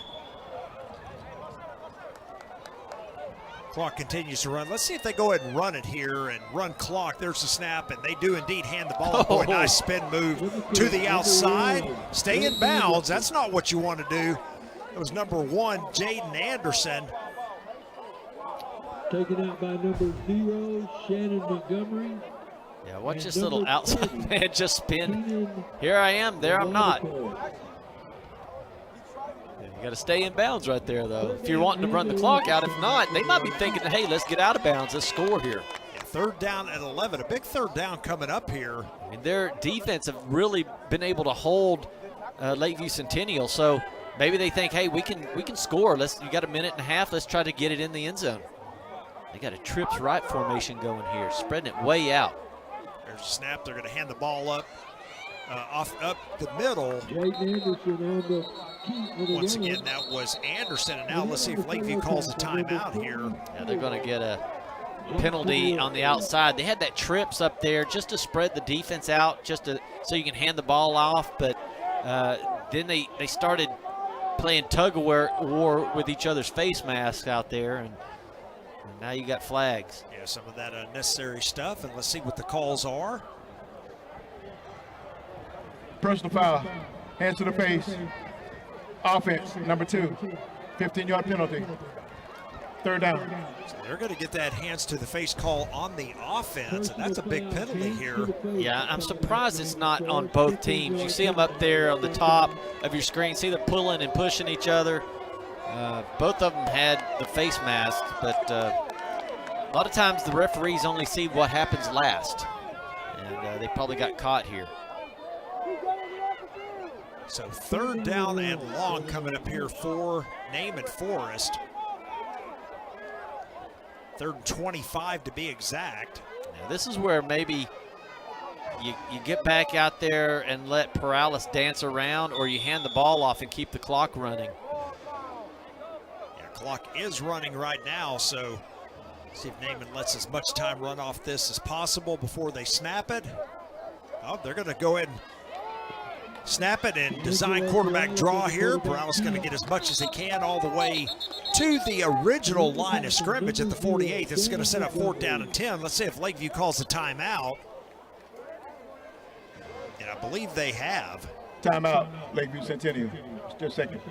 So Lakeview's second charge timeout here of the half with 59 seconds. They want to, try to get the ball back here and try to get points on the board here before halftime.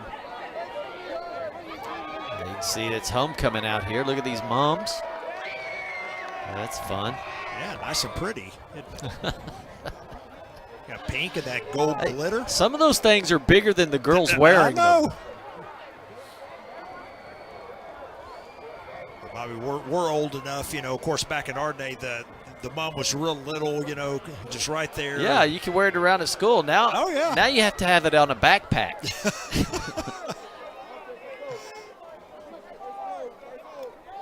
4th down and 10 as the punter on for the Rangers. Again, one lone return man back for Lakeview. And just trying to see if they can get a good return on here.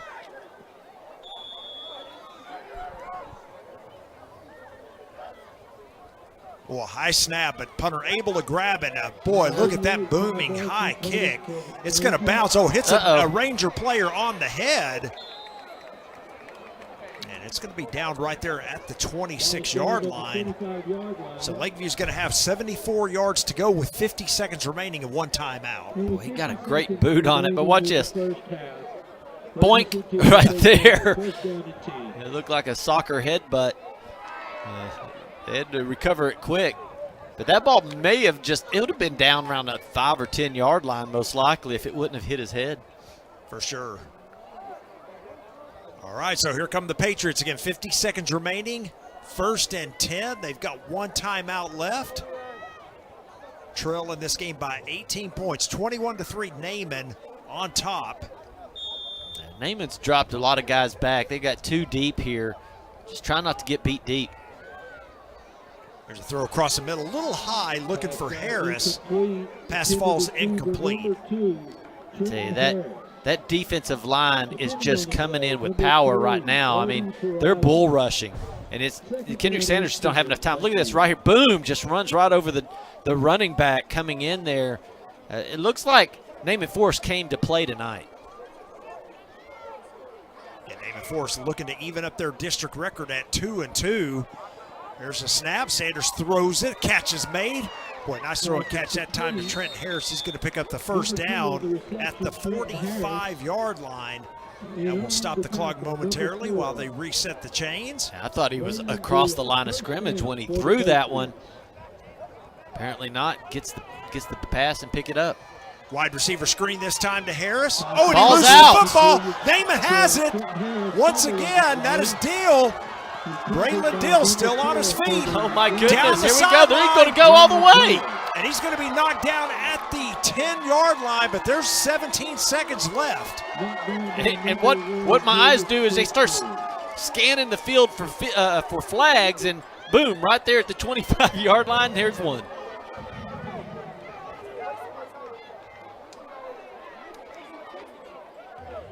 After the interception, blocking the back, return team, number 12. 10 yards from the spot of the foul. First down. So that will move Naaman Forrest back. Here comes a look at it again, and he just loses the ball. Yeah, he gets hit from behind. I believe that was 22. I don't see where. I guess right there is where they called that penalty. I didn't see if it was blocking the back or not, but either way, they get called for it. And now that changes what you might do. You were on the about the 12. Now you're on the 35. What are you going to do with 17 seconds here? Yeah, you still have 2 timeouts, however, so you can play the middle of the field here, no problem. So lots of things open here for Paralysis and company. Well, just think back to the 2.5-minute mark, what we were talking about, and Lakeview had the ball at that time. There's a snap. Paralysis looking to throw it. Throws it across the middle. Whoa, did he haul that catch in? He did. There is a penalty flag, so I think we're going to get a pass interference one way or the other, but he may have caught that ball. Penalty marker on the play. I think that was Brody Paralysis that caught it, but I'm not sure if they're going to give it to him. Well, it won't matter because there was pass interference on the play. Just going to be a matter of whether they accept or decline the penalty. Pass interference. Defense, number 0. 15 yards from the spot, from the previous spot. Replay first down. So they must have called it incomplete here because they are taking the 15-yard penalty. Here comes the throw. Yeah, it did hit. It was underneath.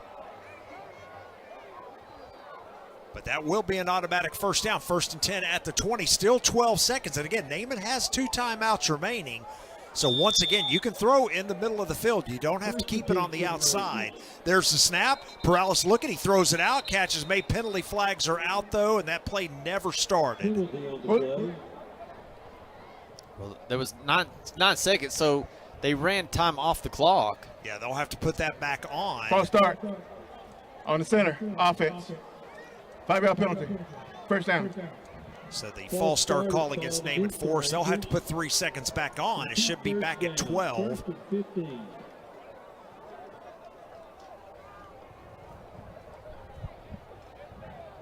I don't see anybody talking about it. There's no referee calling it. They're just going to lose 3 seconds. Interesting. There's the snap. Paralysis looks to throw it. He's going to throw it towards the end zone. Boy, throws into double coverage. They're going to throw a penalty on this. Pass ball incomplete. Number 2, Ivan Garcia, the intended receiver. Yeah, I believe that ball was thrown way over their head. I don't think anybody could catch it. Jeremiah Moore. There are penalty markers on the play. They're going to give them the ball. That's going to be an automatic first down. Yes, it is. Pass interference.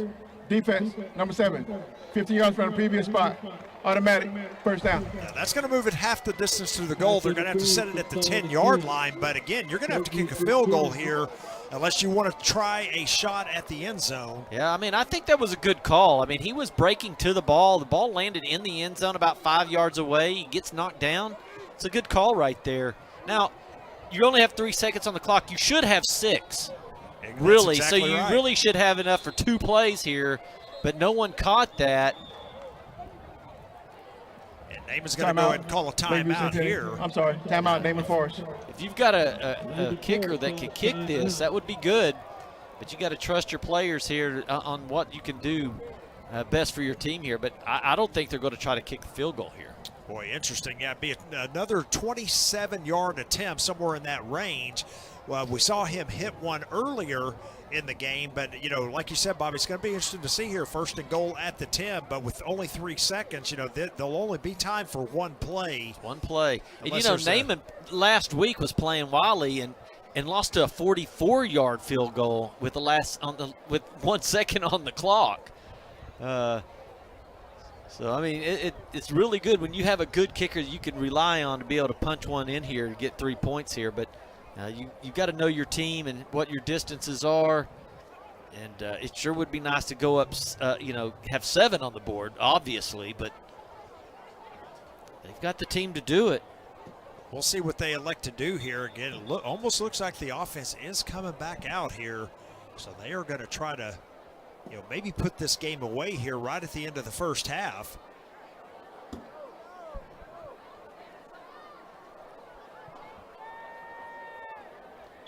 Offense comes in the game here. Yeah, so number 40, Edgar Andrade, was the kicker, and he was the one that got injured on that last kickoff. So they don't have a kicker. There's a snap. Perales looking to throw, throws it to the end zone, and throws it behind the receiver. That's going to end the first half of play.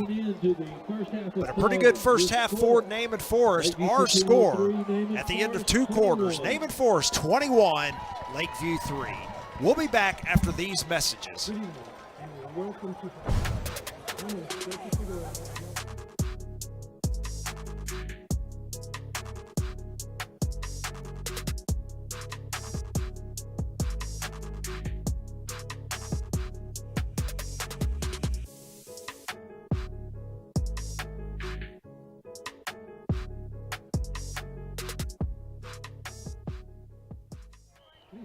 Back wheels on the white, back wheels on the white.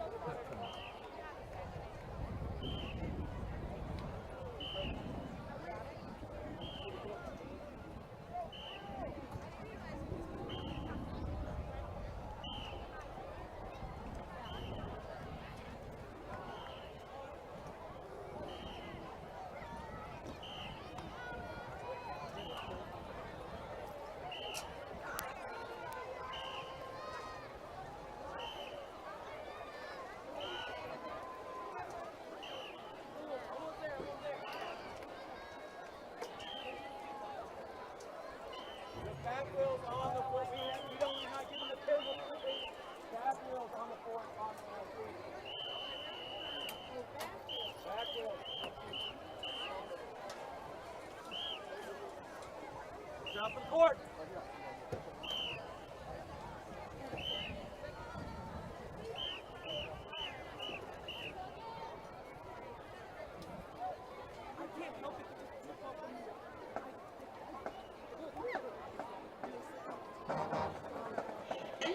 Taking the field, the award-winning Pride of the Forest, your 2024-2025 Sterling Stars. The Stars are led onto the field by Senior Lieutenant Samantha McDaniel, Senior Lieutenant Abby Lopez, Co-Captain Tracy Wynn, and on the 50th-yard line, your Captain Karen Valdez.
The Sterling Stars and Starlets will be performing a joint streamer routine to Good For You. The Sterling Star of the Week is Lily Flores. The Sterling Stars would like to thank Browning Trophies for the donation of the Sterling Star Weekly supplies. The Sterling Stars and Starlets are under the direction of Courtney Thompson and Kira Williams.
Please welcome to the field the Naaman Forest Ranger Band, playing their 2024 Build Show Latin Quarter Club, featuring original music by Ryan Adamson.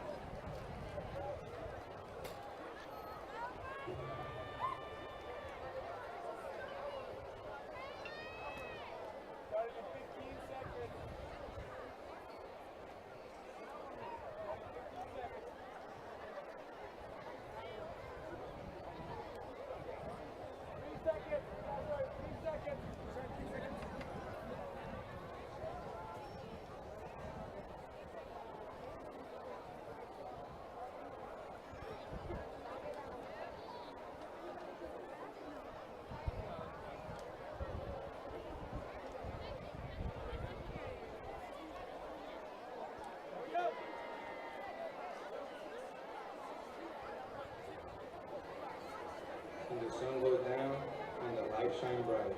The city buzzes with energy. Avengers 6 is the center of for one and all. We will celebrate, have it, and above all, dance. Donut, the Ranger Band invites you.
Section of the Week, the Clarinet, and Member of the Week, Trung Will.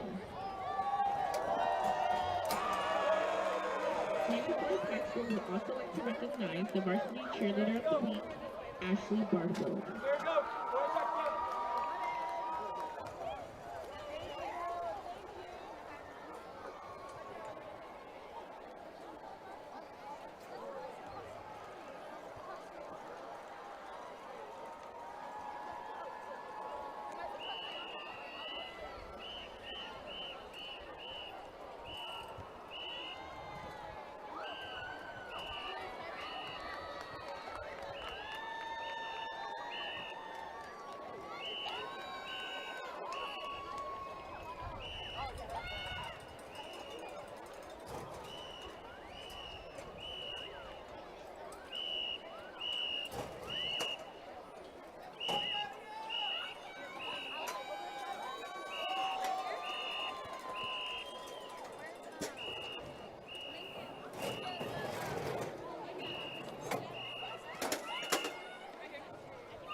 representing the flag of Lakeview Centennial High School. The 38 line, number 22, Sweetheart. The Sweethearts are put off the field by the 2024-2025 Sweetheart officers. On the left, Junior Lieutenant Avery Lamar. In the center left, Junior Lieutenant Maggie Lucero. On the right, Junior Lieutenant Nadia Taylor. And in the center, our award-winning captain, Lieutenant David Durham.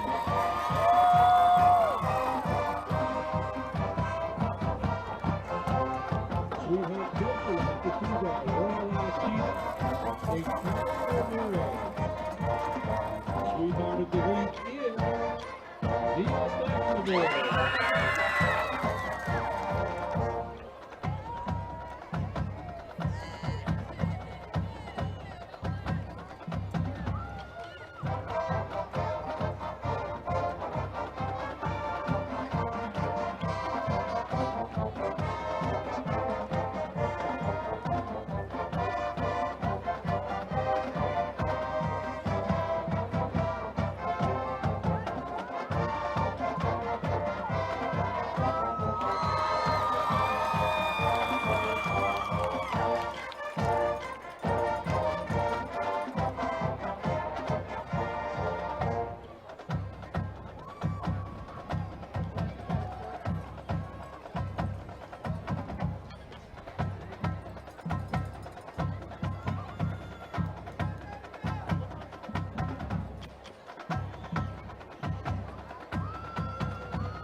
Tonight, the Sweethearts will perform their traditional homecoming routine to the music in defense of liberty.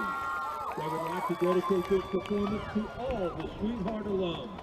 Once a Sweetheart, always a Sweetheart.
Congratulations to the Sweetheart teachers in the league, Mrs. Mary, Mr. Hughes, Mrs. Whitlow, and Mr. Navarro.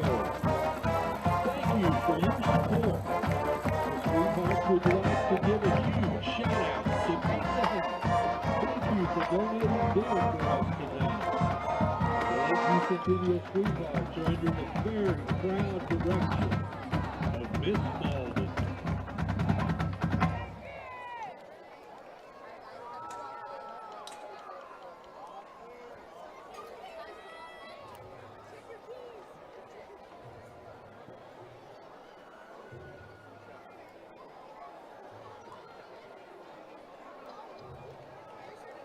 And now, for your continued halftime entertainment, we proudly present the award-winning Lakeview Centennial High School Marching Band. The band will be performing their 2024 competition show entitled Flame Eternal. The band is under the direction of Jared Hudler, Vinny Santana, Kylie Randolph, Joshua Gonzalez, Chris Rivera, and Daniel Virgil.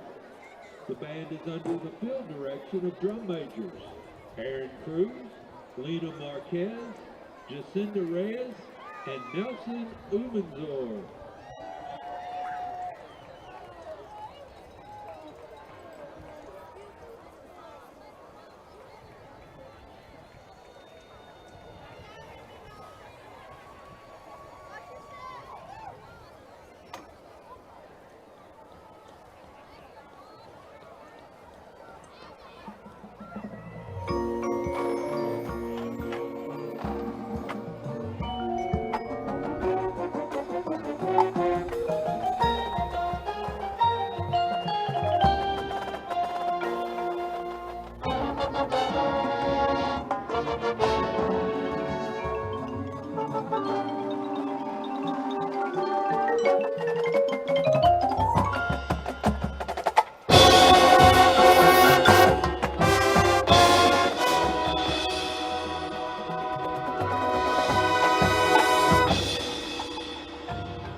teachers, and administrators for their support. The section of the week is the front ensemble. A special thank you goes to Elise Mosky, principal of Lakeview Centennial High School, Joseph Figuarelli, director of fine arts, and Dr. Ricardo Lopez, GISD superintendent. For over 20 years, I've been a proud spokesperson for accident and injury chiropractic and approach treatment. Why? Because approach treatment has worked for me, my family, my friends, and tens of thousands of injured Texans just like you. If you've been injured in a car wreck, you need to demand the respectful, professional care you deserve. You need to insist on accident and injury chiropractic. Don't settle for anything less.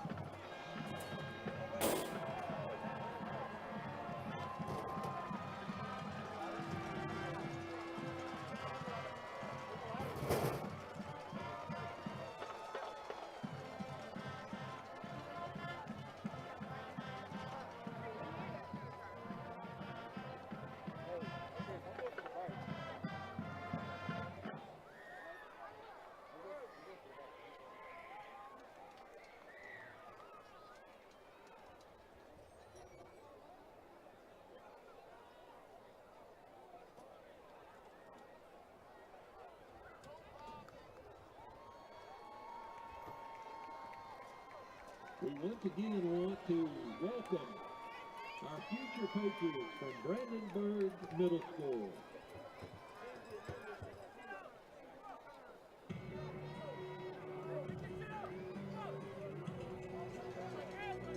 At Garland Power and Light, we are committed to providing you reliable electric service. To do that, our employees serve you around the clock.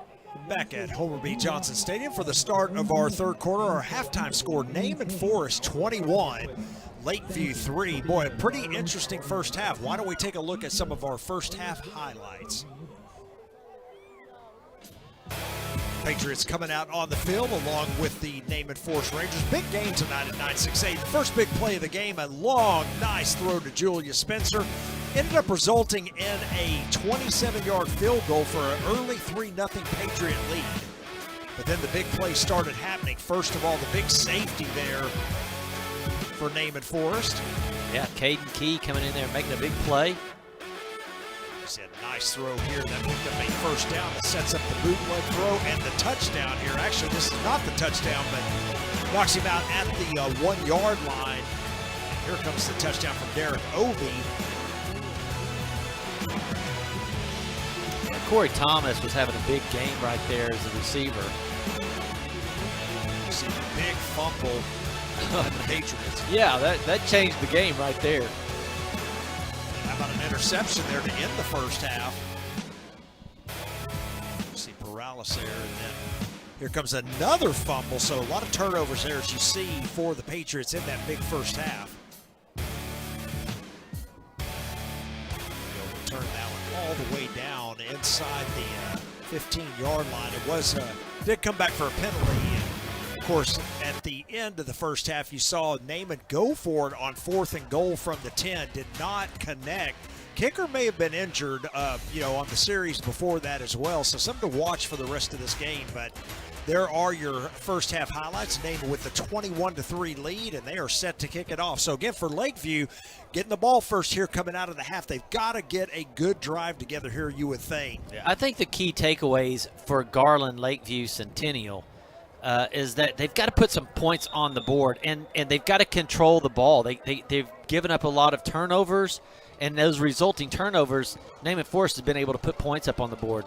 Boy, look at that kick from Devin Washington. Wow. The new kicker in for Naaman Forest goes all the way into the end zone. Coming out is number 16, still on his feet, down the sideline, and penalty flag comes out as well. They're going to tackle him around the 29, about where the penalty flag is.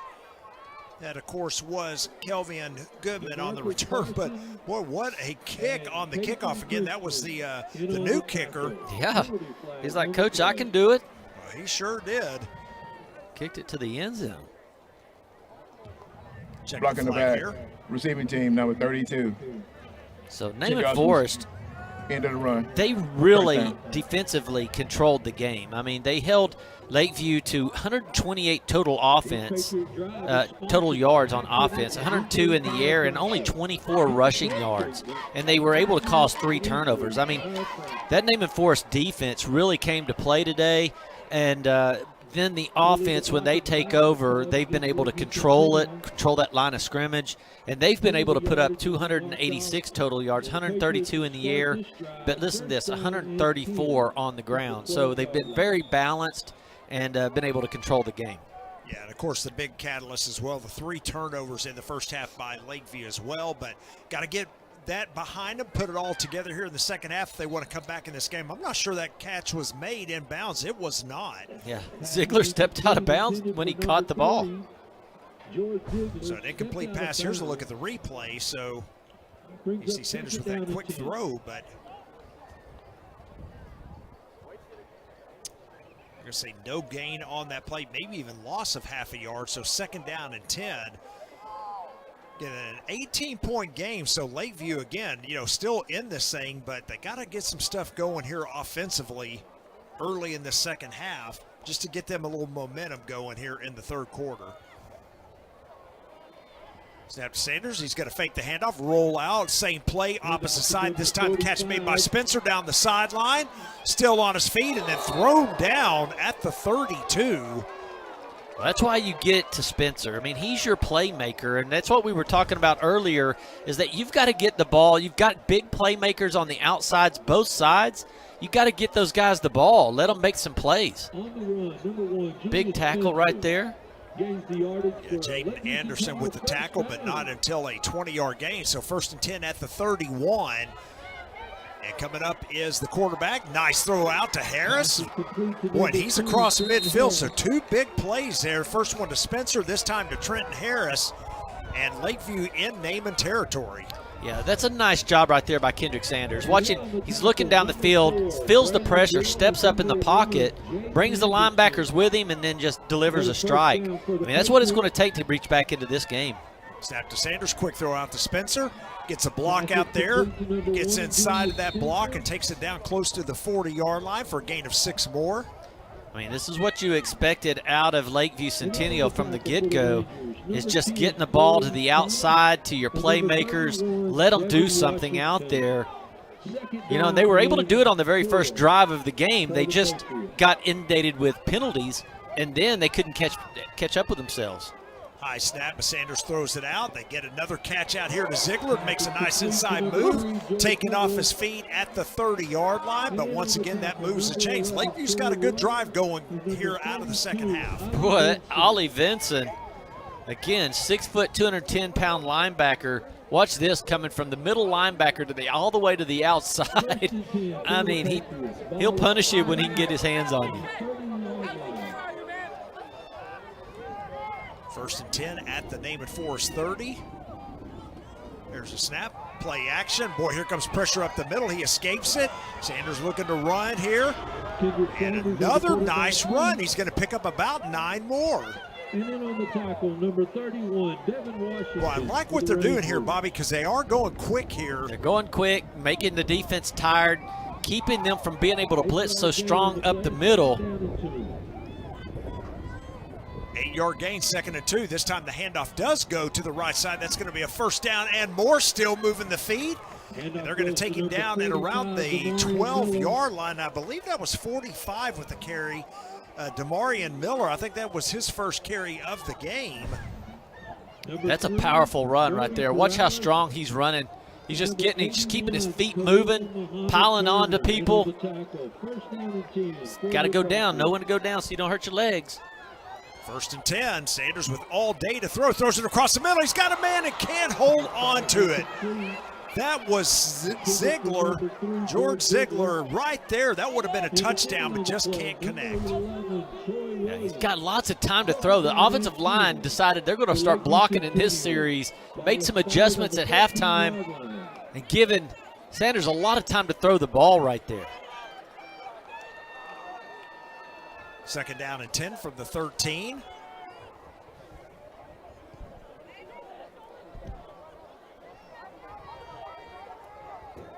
There's a snap, rolling to his left, throwing it outside. Low throw, but the catch is made out there. I believe that was Spencer with the catch. It was. Gain of about 7 more. It's going to be 3rd down and short. Yeah, Donovan Cooper was out there on Spencer, but just giving him too much room out there. He's just doing a little 4 or 5 yard turnaround, just waiting for the ball to come. You got to get up on him.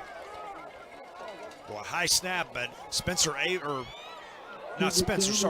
able to corral it. He's going to run to the left side and fall about a yard short. So a gain of about 3 on that play, but it's going to be 4th and 1. Yeah, the way he's running the ball, it's time to hand it right back off to him. I mean, he's running with some power. Watch his legs just go. He gets hit. Well, I think Sanders had the ball. Yeah, he did. I thought that they had handed it off, but I believe that was the quarterback running in behind him. Yeah, Sanders just followed his running back. There's a snap on 4th and goal. Play action. The receiver slips and falls, and that's going to be a turnover on downs. Oh, my goodness. 4th and 2. They do the little gut slant. He falls down. The ball goes to the ground with it. Boy, what a good drive for Lakeview, but it results in no points. Yeah, you didn't see it there out of the break, but he stumbled coming out of the break. Pass falls incomplete, and Naaman's going to take over 1st and 10. Spotted on the Ranger 4-yard line. Wow, they really had a good drive going down the field. They just were picking up nice yards. But Naaman Forest is able to stop them right there inside the 5. I mean, that's a great defensive stance. When it counts, you got to come together and compress the field, and that's what they did there. So Naaman Forest with the ball first time here in the second half. They're going to hand the ball off to the right side. Boy, still moving. Help him out, guys. Yeah, it's going to be close to a first down. Yeah, that's when your offensive line need to get up behind you and help you out and push you. Yeah, Derek Obi there. They're going to mark him just shy, so a 9-yard gain. Yeah, watch this. Now he's got 3 guys on him, and he's still driving. That's when you expect that offensive line to come in and give you a little push for you. Rangers pick up enough yardage for a first down. First down. So they are good. Yeah, they're going to give him the first down. So 10-yard gain, and that will move the chains. Big first half for Naaman Forest on offense. Bobby already mentioned, you know, the total yards. Really the only downside was they did have 10 penalties called against them in that first half. But the offense kind of rolling here in this game, and they keep it going here early in the second half. Another handoff to Obi and another gain of about 9. Yeah, and they're where you saw all the white jerseys. Those big offensive linemen got in behind him. Now, they'll do that when they feel like your running back is really putting in the effort. That offensive line will get right behind you and start pushing, and that's what they did there. Of course, we saw a Lakeview Centennial fly over the pile, and there's where they threw that flag. I don't think he made contact with anybody, but a dangerous play in any way. So that flag was called. They're going to wave it, though. Yep. No penalty on the play. Yeah, he didn't actually hit anybody. He flew over the top. They're going to give him 10 yards, it looks like. So they're going to say another 10-yard gain and another first down. They are moving the chains and resetting them at the 24. So first and 10, Naaman Forest. 2 back-to-back 10-yard carries for Derek Obi.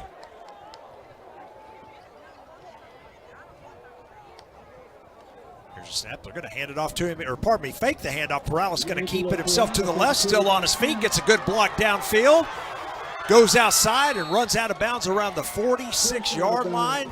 That is a gain of 22 more for Perales. Boy, how patient is his running? Watch this. He just follows his blocks. Right there, he makes a cut, and then he finds a blocker and says, okay, I'll just go behind this guy. This guy gets out of bounds without being touched. He's a patient runner. Saw big Reggie Wilson there make that block downfield. Boy, Wilson, he's a nice-looking player, and he, Bobby, 6'7", 335.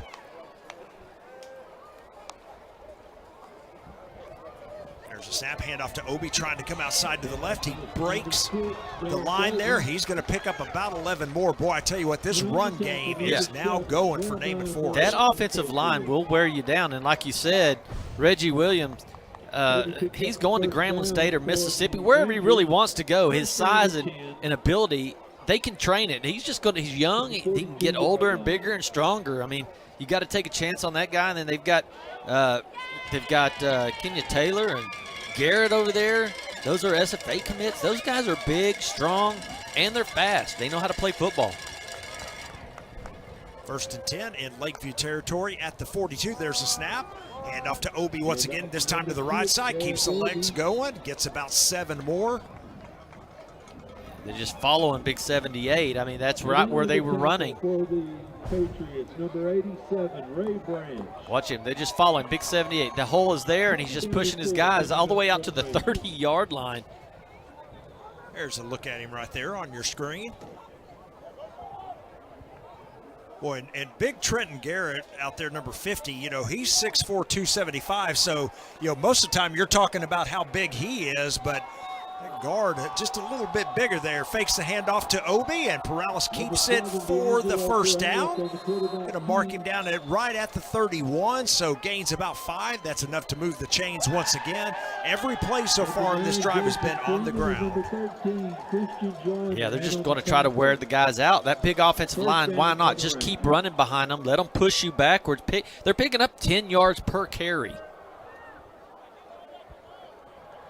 Escobar right there, 6 foot, 285.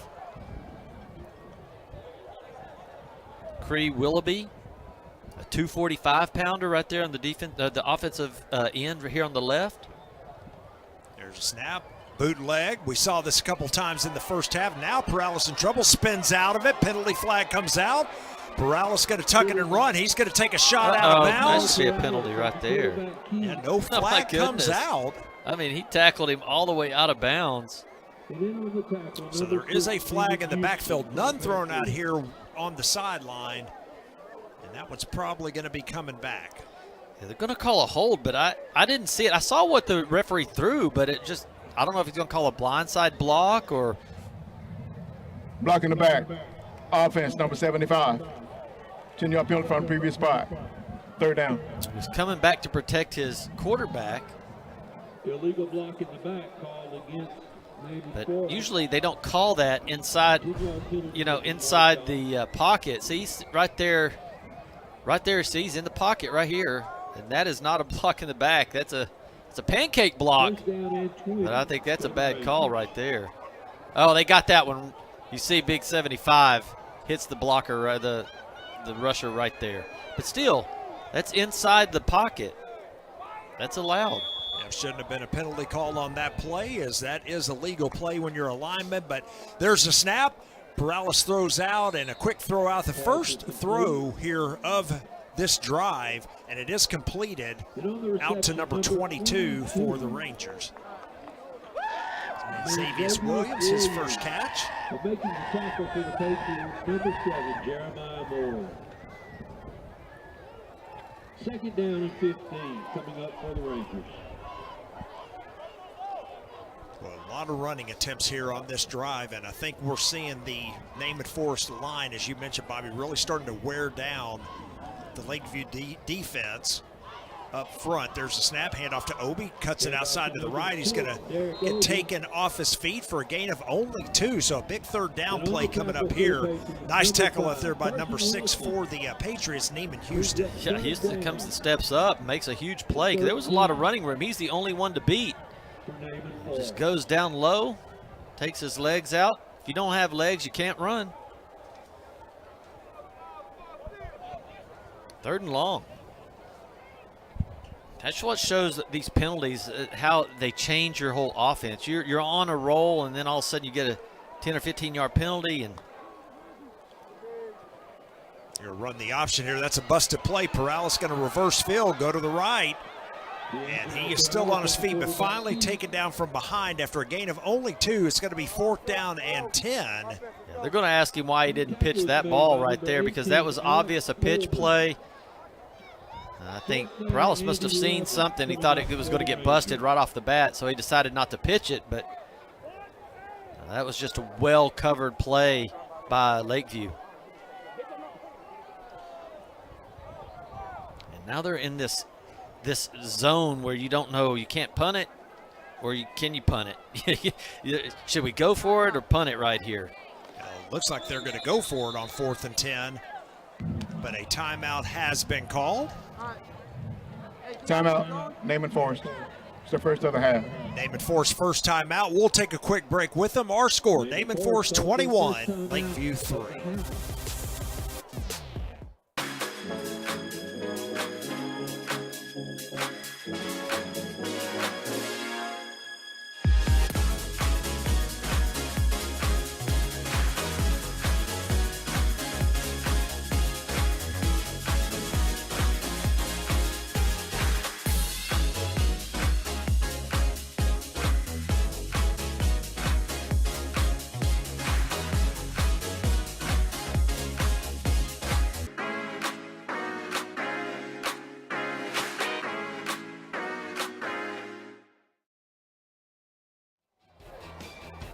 2:26 remaining here in the third quarter.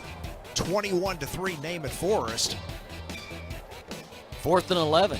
4th down and 11 for Naaman Forest. You know, we've seen both teams have the ball only one time here in the second half, and we have almost come here. We got, 2:26 remaining, but, good drives by both teams. Lakeview's ended up falling short. Here comes Naaman with their 4th down attempt, and they have the offense on the field. Double wing look here on offense. Lakeview looks to be bringing pressure. Here comes the blitz. Perales looking, he's got time. Throws it towards the end zone. He's got a man out here. Penalty flag on the field, and we may have another pass interference call here in the end zone. I mean, that offensive line gave him so much time. They picked that blitz up, You know, there was a lot of guys coming in, and they did a great job of just protecting Perales and just giving him so much. Look at that time he's got on a full-on blitz.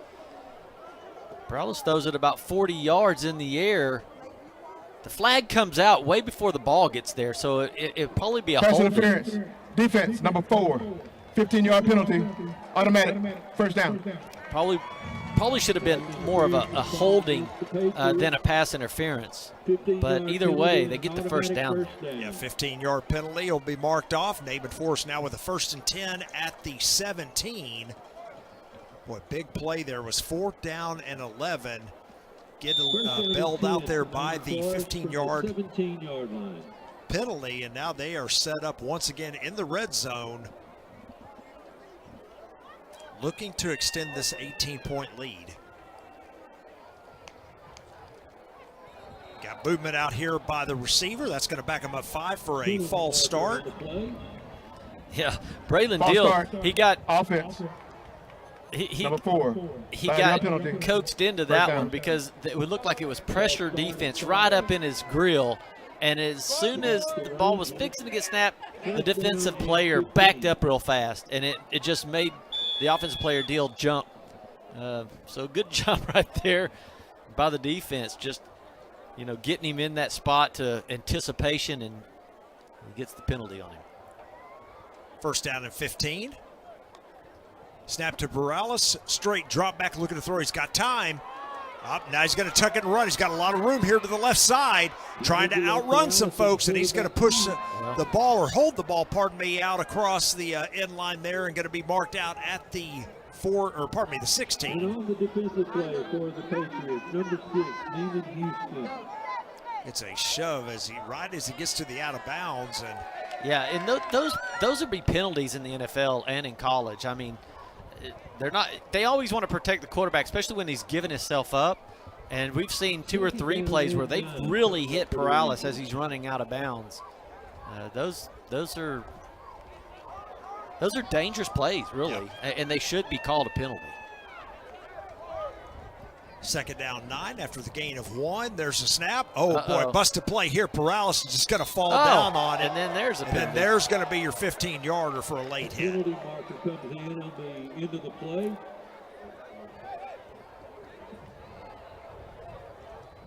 I feel like View's gotten away with late hits, hitting him quite a bit of times out of bounds. So this one was pretty blatant. They had to call it. Foul. Defense. Made it on quarterback. 15-yard penalty. Half this to the goal. Half this to the goal. First down. That's a tough one as well. You see a busted play here, and you see Perales go down, and then the Lakeview player just comes and shoves him late. Yeah, and that's the 2nd time they've been bailed out by big penalties, because it was 4th and 11. He throws it into the end zone, and you get a pass interference, gives them a 1st down. This one was 3rd and long, and he was going to take a knee basically for a big loss. Now they get another 1st down. Yeah, half the distance to the goal. 1st and goal. Hand off to Derek Obie. Trying to get outside to the right. Cuts it back in and gets taken off his feet around the 5. So gain of 5 on that 1st down carry. A host of Patriots in on the tackle. Led by number 13, Christian Joyner. They unpile the players. Injury timeout. A hurt Naaman Forest player. It's going to be, I think, one of the offensive linemen down. We'll take a look at him.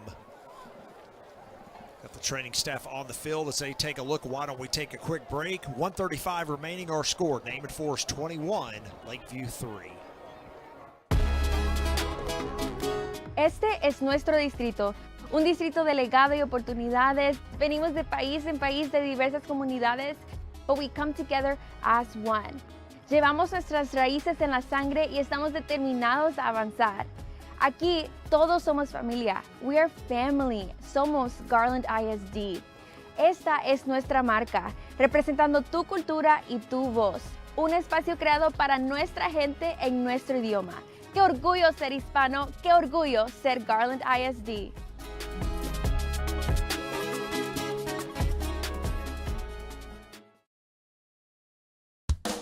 The Garland ISD Education Foundation provides resources to support and enrich education for all students in the Garland Independent School District. Every dollar donated helps fund innovative teaching and learning initiatives. Choose today to impact a better tomorrow.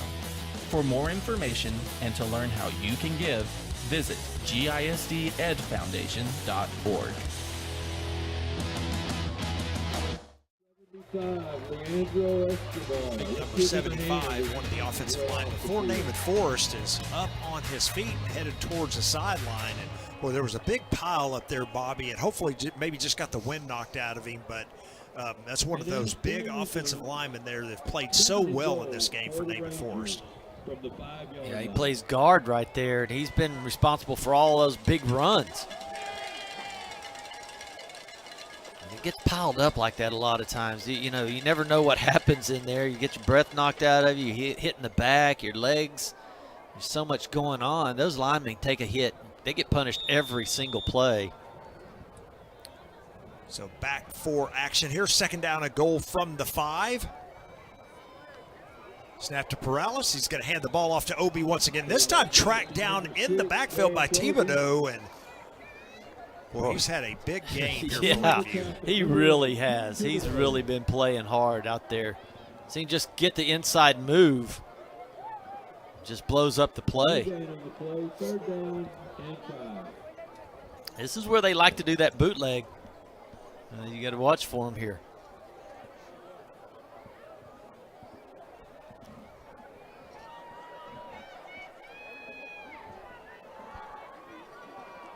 Big third down. There's a snap. Throw 'em up Perales whenever looking to you're throw it. Oh, and Ball's the up. ball is up in the air. That may have been picked off, and I think it was. That's an interception. Wow, big play right there by Montre Jackson, as that throw was to number 10, Corey Thomas, and it just gets popped up in the air. It's a little behind him. Boom. Then he takes the shot. Man, big play by big-time defense right there. Big-time players. Keeps you in the game. Boy, and that does keep Lakeview in the game. You figure if Naaman scores a touchdown there, moves it to 28-3. Yeah, it'd have been a tough one.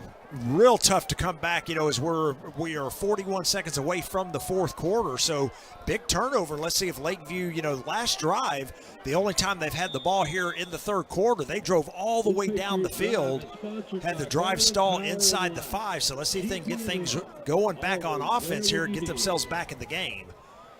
Quick throw out to Trenton Harris, coming out to the right side. He's going to be across the 15 to the 16. That'll move the chains. Yeah, I'd be trying to get that ball to Trenton Harris and Julius Spencer, George Ziegler. I'd be getting the ball out there to those guys. They're big playmakers.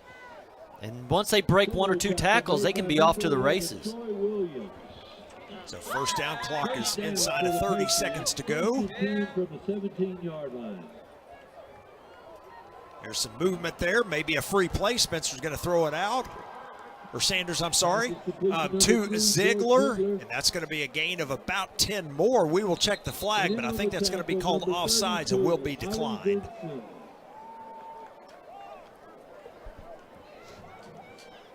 Offside, defense.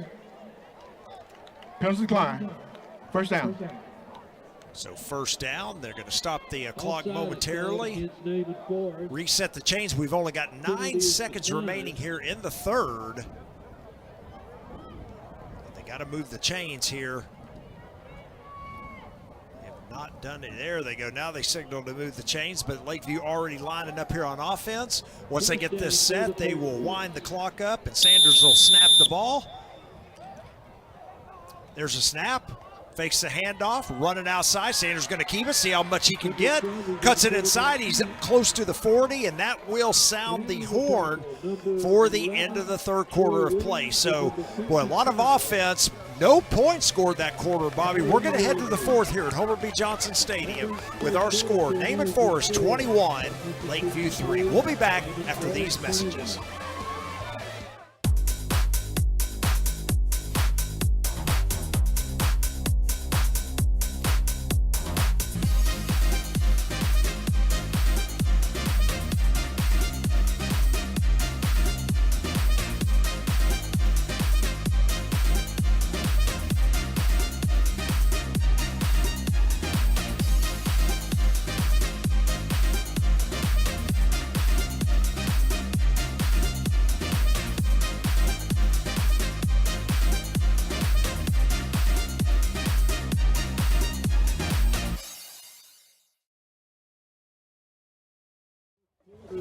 For the start of the fourth quarter, Naaman on top 21-3 over Lakeview. Lakeview, however, driving. They were out to the 39-yard line. They really need to score. They need to score quick too. You don't want to just use too much clock. You want to go downfield with everything you've got, toss the ball around, but you've got to get down and score pretty quick to keep this game going. 12 minutes left. This is when you say this is our quarter. Snap Sanders. He's going to fake the handoff, throw it out quickly to Trenton Harris. Going to run up the field. He's going to have another first down inside Naaman territory at the 46. And Lakeview moving fast here. Yeah, that's what you want, though. You get it to those guys. That guy can really make people miss and score in a hurry. Snap to Sanders, steps up, throws, got a man in the middle of the field. That is Ziegler. He's going to have another first down catch, this time a gain of 11 down to the 35. Wow, that was a beautiful throw and catch right there. Ziegler just posting up right in the middle, setting still. Spencer just steps up in the pocket and delivers a strike. Snap to Sanders, fakes the handoff, running outside, pitches it out there to Julius Spencer, who's going to keep on running, cuts it back inside, and going to be taken down. So his momentum is going to carry him to about the 33 for a gain of only 1. He's trying to make a play right there. It was actually a pretty good pitch. I think the quarterback was in a lot of trouble, and he had to get rid of it very smartly, get it to one of your best players out there and see what he can do with it. Defensively, though, they just shut it down. There was too much dancing, and that Naaman Forest defense just shut it down. Second down 9 after the 1-yard gain. Snap to Sanders. He's going to roll out to the right side, picks up a block in the backfield. Now he's going to throw it out. Boy, ball tipped away by Paralis. And a dangerous throw there as Paralis just reaches up and knocks it down with one hand. Watch Kendrick Sanders, though, keeping his, he sees him over there. He sees he's kind of open. He just kind of frees up. If it was just a little bit further in the air, I think they had a chance for one. But Paralis does a great job staying in the flats, keeping Spencer from running, and then also staying back and jumping into the lane. Big third down play here for Kendrick Sanders and the Lakeview offense. There's a snap, straight drop back. Sanders, he's got time. He's going to tuck it and run, and boy, it collapsed in a hurry. A gain of only 1. It's going to be 4th down and 8. Lakeview is going to have to keep the offense on. Yeah, I think Allie Vinson, he was just watching for Spencer to run. I mean, he was just keeping his eye on him in the middle of the field. As soon as he decided to run, he broke on the ball. Big 32 right there in the middle. Playing middle linebacker. He's just following Kendrick Spencer around. So a big play here for the Patriots. It's 4th down and 8. They've got to get to the 25 of Naaman Forest to pick up a first down. And again, they really need this. They're down by 3 possessions. Lakeview's going to have to call timeout. That will be their first charge timeout of the half. Timeout. Lakeview Centennial. It's the first time out of the half. So the first time out for the Patriots, we'll keep it here. And Bobby, this is one of my favorite times as we can kind of take a look and talk a little bit about the standings as we get close to the playoffs. So as you can see here, kind of top to bottom, again, 9 teams, top 4 make it to the playoffs. Currently, you've got Saxe leading district play. They're sitting at 4-0. You've got Wiley in a real nice 4-1. Wiley East sitting at 2-1, and then you've got that 3-way tie for that 4th playoff spot between Garland, Rowlett, and Lakeview. Then you see Naaman Forest, why this was such an important game, sitting at 1-2. Again, they're trying to get to 2-2 and drop Lakeview to 2-3. Yeah, Naaman Forest had an early bye week, so that's why they're 1-2. But I tell you, if they beat Lakeview, they switch spots, and it puts Lakeview down at the bottom, and then it would be Naaman and Rowlett trying to get to that playoff spot. And Saxe is up tonight. It's like 56-7 or something like that. They're way up, and so they're going to continue to be. They're going to go 5-0. But these 2 teams right here basically are fighting for a playoff spot tonight. Yep, agreed. Here we go, 4th down. There is the throw, and well, the pass is incomplete. Looked like a little early contact, but they're not going to get the benefit of a call here. And there's going to be another turnover on downs.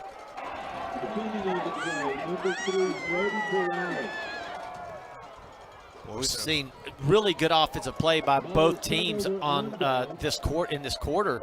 And they drove down the field, both teams, but once it's getting inside the 25-yard line, 30-yard line, it's been getting shut down by both defenses. Both defenses have been playing really good. They really have. So Naaman's going to come out back on offense. Yeah, you know, again, go back to your point, Bobby. You know, one of Naaman's touchdowns, they're sitting here at 21. One of those touchdowns was a defensive touchdown, you know, recovery of a fumble in the end zone.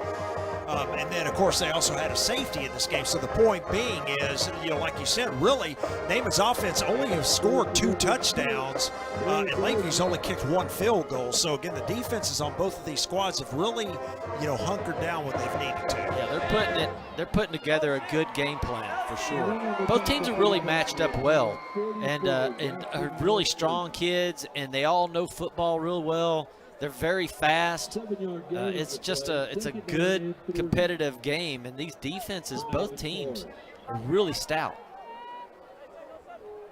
Time becoming an enemy here, of course, of the Patriots. Naaman Forest going to let as much time run off the clock every play. That was a 7-yard gain on first down. Here's a handoff once again to the right side, and that is going to be a first down run and a gain of 4 yards. I believe that was Derek Obie once again with the carry, and it was, and that will move the chains. It just takes patience. Look at the blocking right there. Everybody's just making little lanes for him, like a little wall, and he gets right in behind them, picks up a nice first down right there. So 1st and 10 again. Naaman in no hurry. Play clock down to 15. They're going to let as much time run off the clock as possible with each play. Snap to Perales with about 6 seconds left. New running back in the field takes a big hit. Oh, did he? Holds on to the ball, however. That was number 25, Dylan Jones, with the carry. And a gain of about 5 yards. And in on the tackle, number 30, Keenan Nwabuko. Nwabuko just comes in and just power drives that runner. I mean, that is a nice across the bow tackle. Second down and 5 here for Naaman Forest. Here's a snap. Fakes the handoff. Perales going to slide down as he crosses midfield for a gain of 2 more. It's going to set up 3rd down and 3. Yeah, you know, they've kind of gotten away with Burt in the backfield lead blocking, and I just wonder why they haven't kind of put that back into play right here, where you know you're going to be running the ball, trying to pick up extra yards and first downs to keep the clock running. It'd be a time to not forget about that play. They started out with it. They really executed it well. It looks like they've kind of forgotten about the play in the playbook, but if you don't, this would be a good time to use it. 3rd down and 3. Play clock down to 1. Snap to Perales. Fakes the handoff. Rolls out on the bootleg. A little bit of pressure by 44. Perales going to tuck it and run. He will have the first down and gets knocked out of bounds after a gain of about 6 yards. And that was a nice job by Perales, because his receiver was staying really close to him, and it wasn't giving him any room to run. And when he flagged his receiver to go downfield, it took the defensive backs with him, and that gave him enough room to run and get the first down. He was able to outrun number 44. That was Jackson Wilson, you know, trying to chase him, and just had the speed to get around the edge, like you said, Bobby, and pick up that first down. So moving the chains once again. 1st and 10 for the Rangers. There's a snap, handoff to Derek Obie up the middle. He's going to have another nice gain of about 7 more. They're going to mark him down around the 37-yard line. And again, the Rangers just picking up big chunks of yardage at this point. Yeah, that offensive line, I mean, they're just getting their shoulder pads on the defensive players, and they're just so much big. They're just so big. They're able to just drive them back every play 3 or 4 yards. Now, You know, Lakeview's linebackers are really strong, and they are getting upfield and making some good tackles here, but that offensive line is really doing a nice job. Approaching the midway point of the fourth quarter. There's a snap. Perales fakes a handoff, throws it out quickly, has his man. It's Garcia upfield. trying to come around the right side. He's going to get the edge. Well, a lot of running room, and he may have the first down depending on the spot, but well, that's a lot of running for 3 yards for a 3-yard reception. Yeah, most of the time that doesn't work out because, especially against Lakeview, they're so fast. You come all the way across running this direction, it just strings it out so far.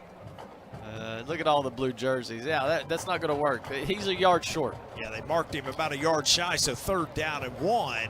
It's interesting that they even threw the ball. They've been doing so well running it. They probably would have picked the first down up just running the ball. Jaden Anderson, the running back in the backfield this time. He's going to get the handoff. He is going to pick up the first down, and that will move the chains once again. Now, there is a penalty flag on the Naaman side, but more than likely we're going to see an offside call here against Lakeview.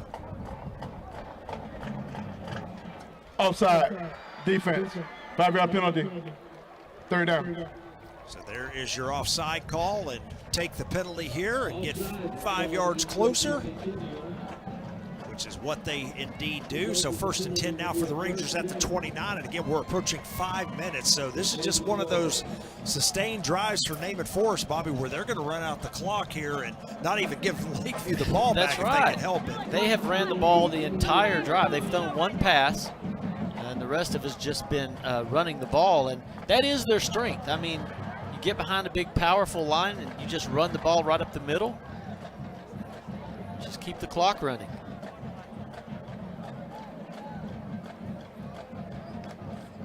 There's your snap. They're going to pitch it out here.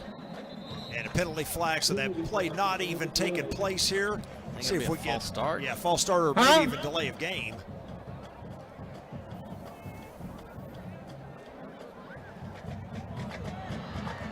False start, offense, number 60. 5-yard penalty. Still 1st down. So your false start called against one of the linemen. That's going to back up at 5 yards. He was going to pull. What happened is they were going to do that pitch play to the left, and that lineman had to get out of his stance and lead block. He's going to pull from right to left. He just wanted a little head start. First down and 15. Clock is running once again.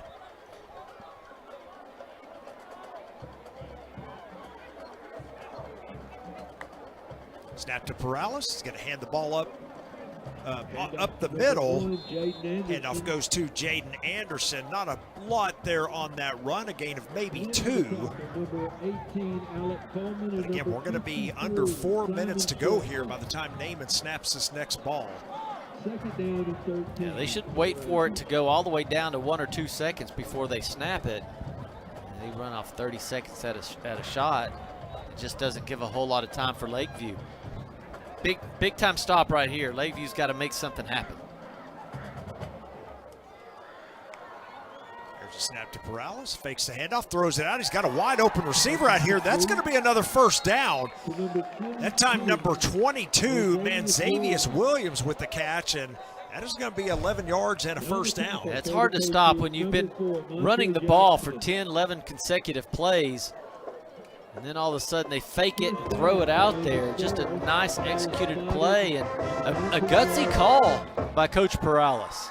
And one that worked out, however, because again, they get a fresh set of downs. Lakeview with 2 timeouts remaining, but again, they trail by 3 possessions here. So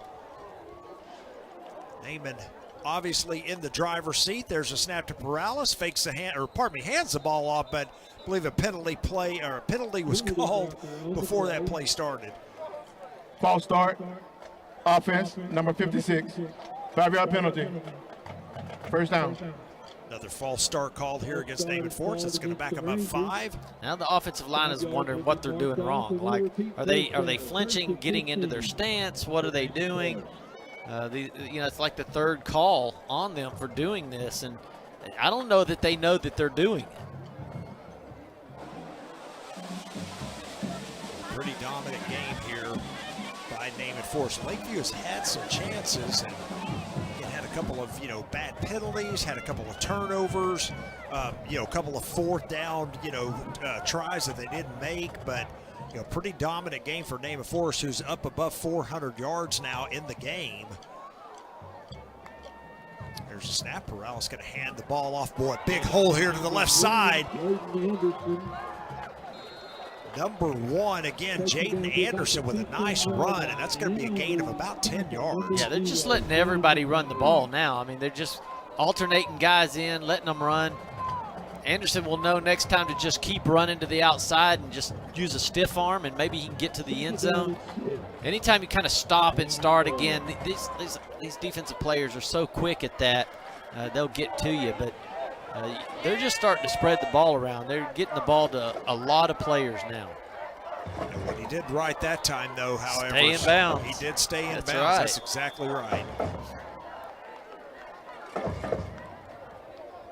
Second down and 6. We're under 2 minutes to go. This is going to be a big win for Naaman Forest, Bobby. They coming off that big loss. You mentioned it, a couple times against Wiley last week, but there's a snap and the fake handoff. They're going to throw it out. Boy, receiver not ready to catch that one. Got there on him quick. Well, what's impressive right now is that, and what they can take into the locker room after the game, not only the victory, but how they've ended the game. By taking the ball and just going from one side of the field all the way to the other, just picking up methodical first downs and using the clock up. I mean, they've had the ball this entire quarter. And that's how you want to dominate and win a game right there. Third down, play clock down to 5. There's a snap. They're going to hand it off right up the middle to Jaden Anderson. This time the Lakeview defense, a good job of stopping him, but again, Lakeview not even going to call one of those timeouts. It doesn't appear, and Naaman's going to let this clock run all the way down. And like I mentioned, Bobby, a big win for them. Again, coming off that tough loss to Wiley, but you look back 2 weeks ago, had a big win over Garland, 28-7. Timeout. Lakeview Centennial.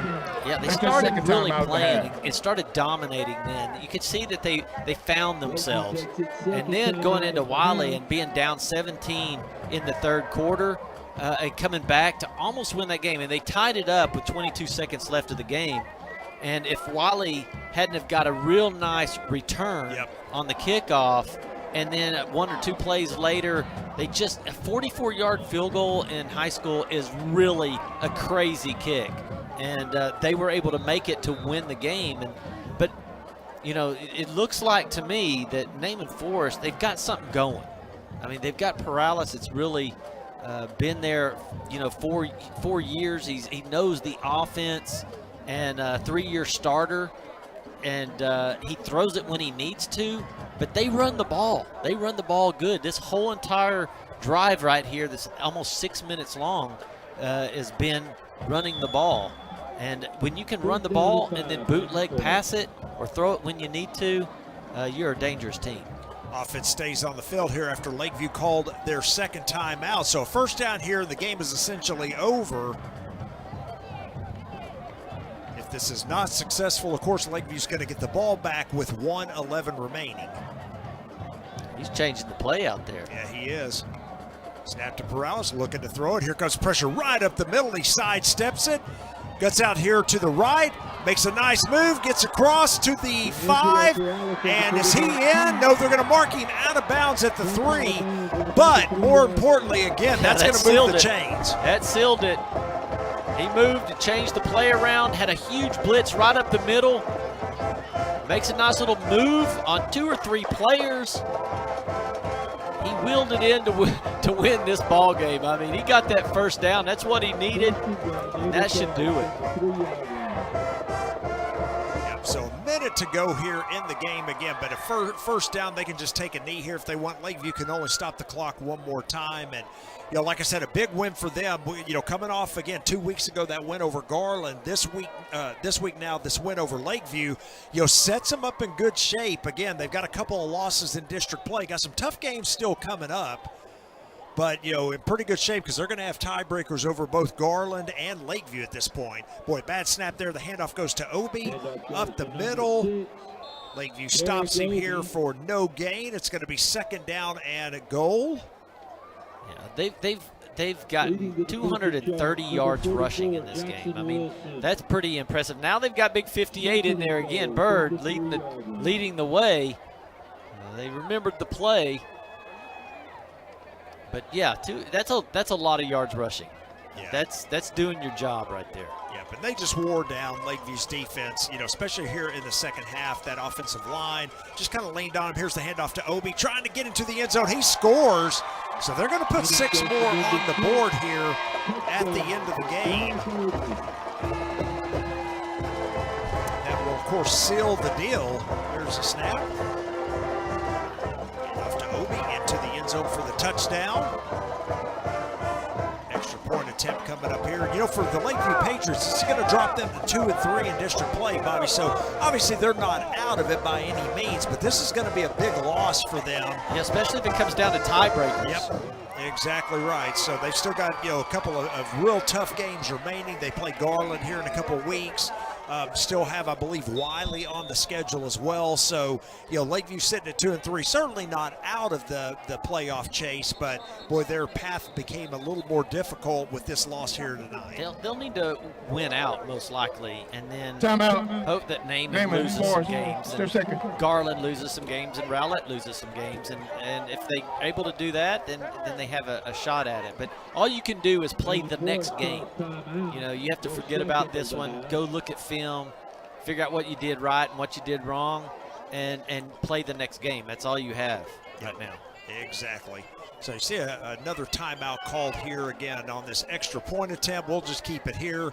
Got 14 seconds remaining. Boy, what a fun game this was. A lot tighter than what this final score is going to end up showing. Again, a lot of mistakes for Lakeview, especially there in the first half. Really got this game out to that 21-3 lead. And absolutely, three turnovers. Exactly. One of them was for a touchdown, the fumble into the end zone. So you're exactly right. I mean, it's a closer game than what you see on the scoreboard. Yep, exactly right. So 27-3 here, extra point attempt coming up here by Naaman. And again, just a dominant performance. Naaman with well over 400 yards of total offense in the game. And again, like we said before, just really wearing Lakeview's defense out. It was mostly all on the ground, right? I mean, they put up almost 250 yards on the ground. Here comes the extra point attempt. Perales just going to launch it out of the end zone, so the 2-point try is no good. And I'll tell you what, why don't we take our final break here of the game, come back with our closing notes. 27-3 Naaman, our score.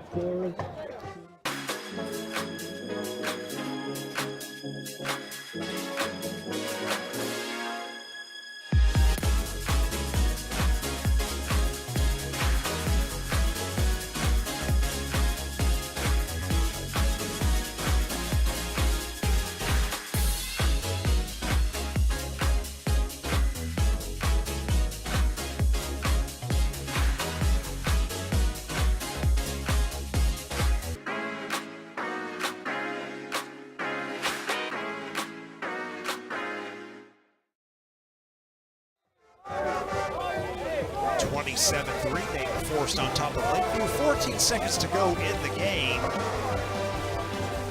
And as we mentioned, Naaman Force going to move to 2-2 in district play. Yeah, it was nice just to watch that offensive line just play so well. They're so big and strong.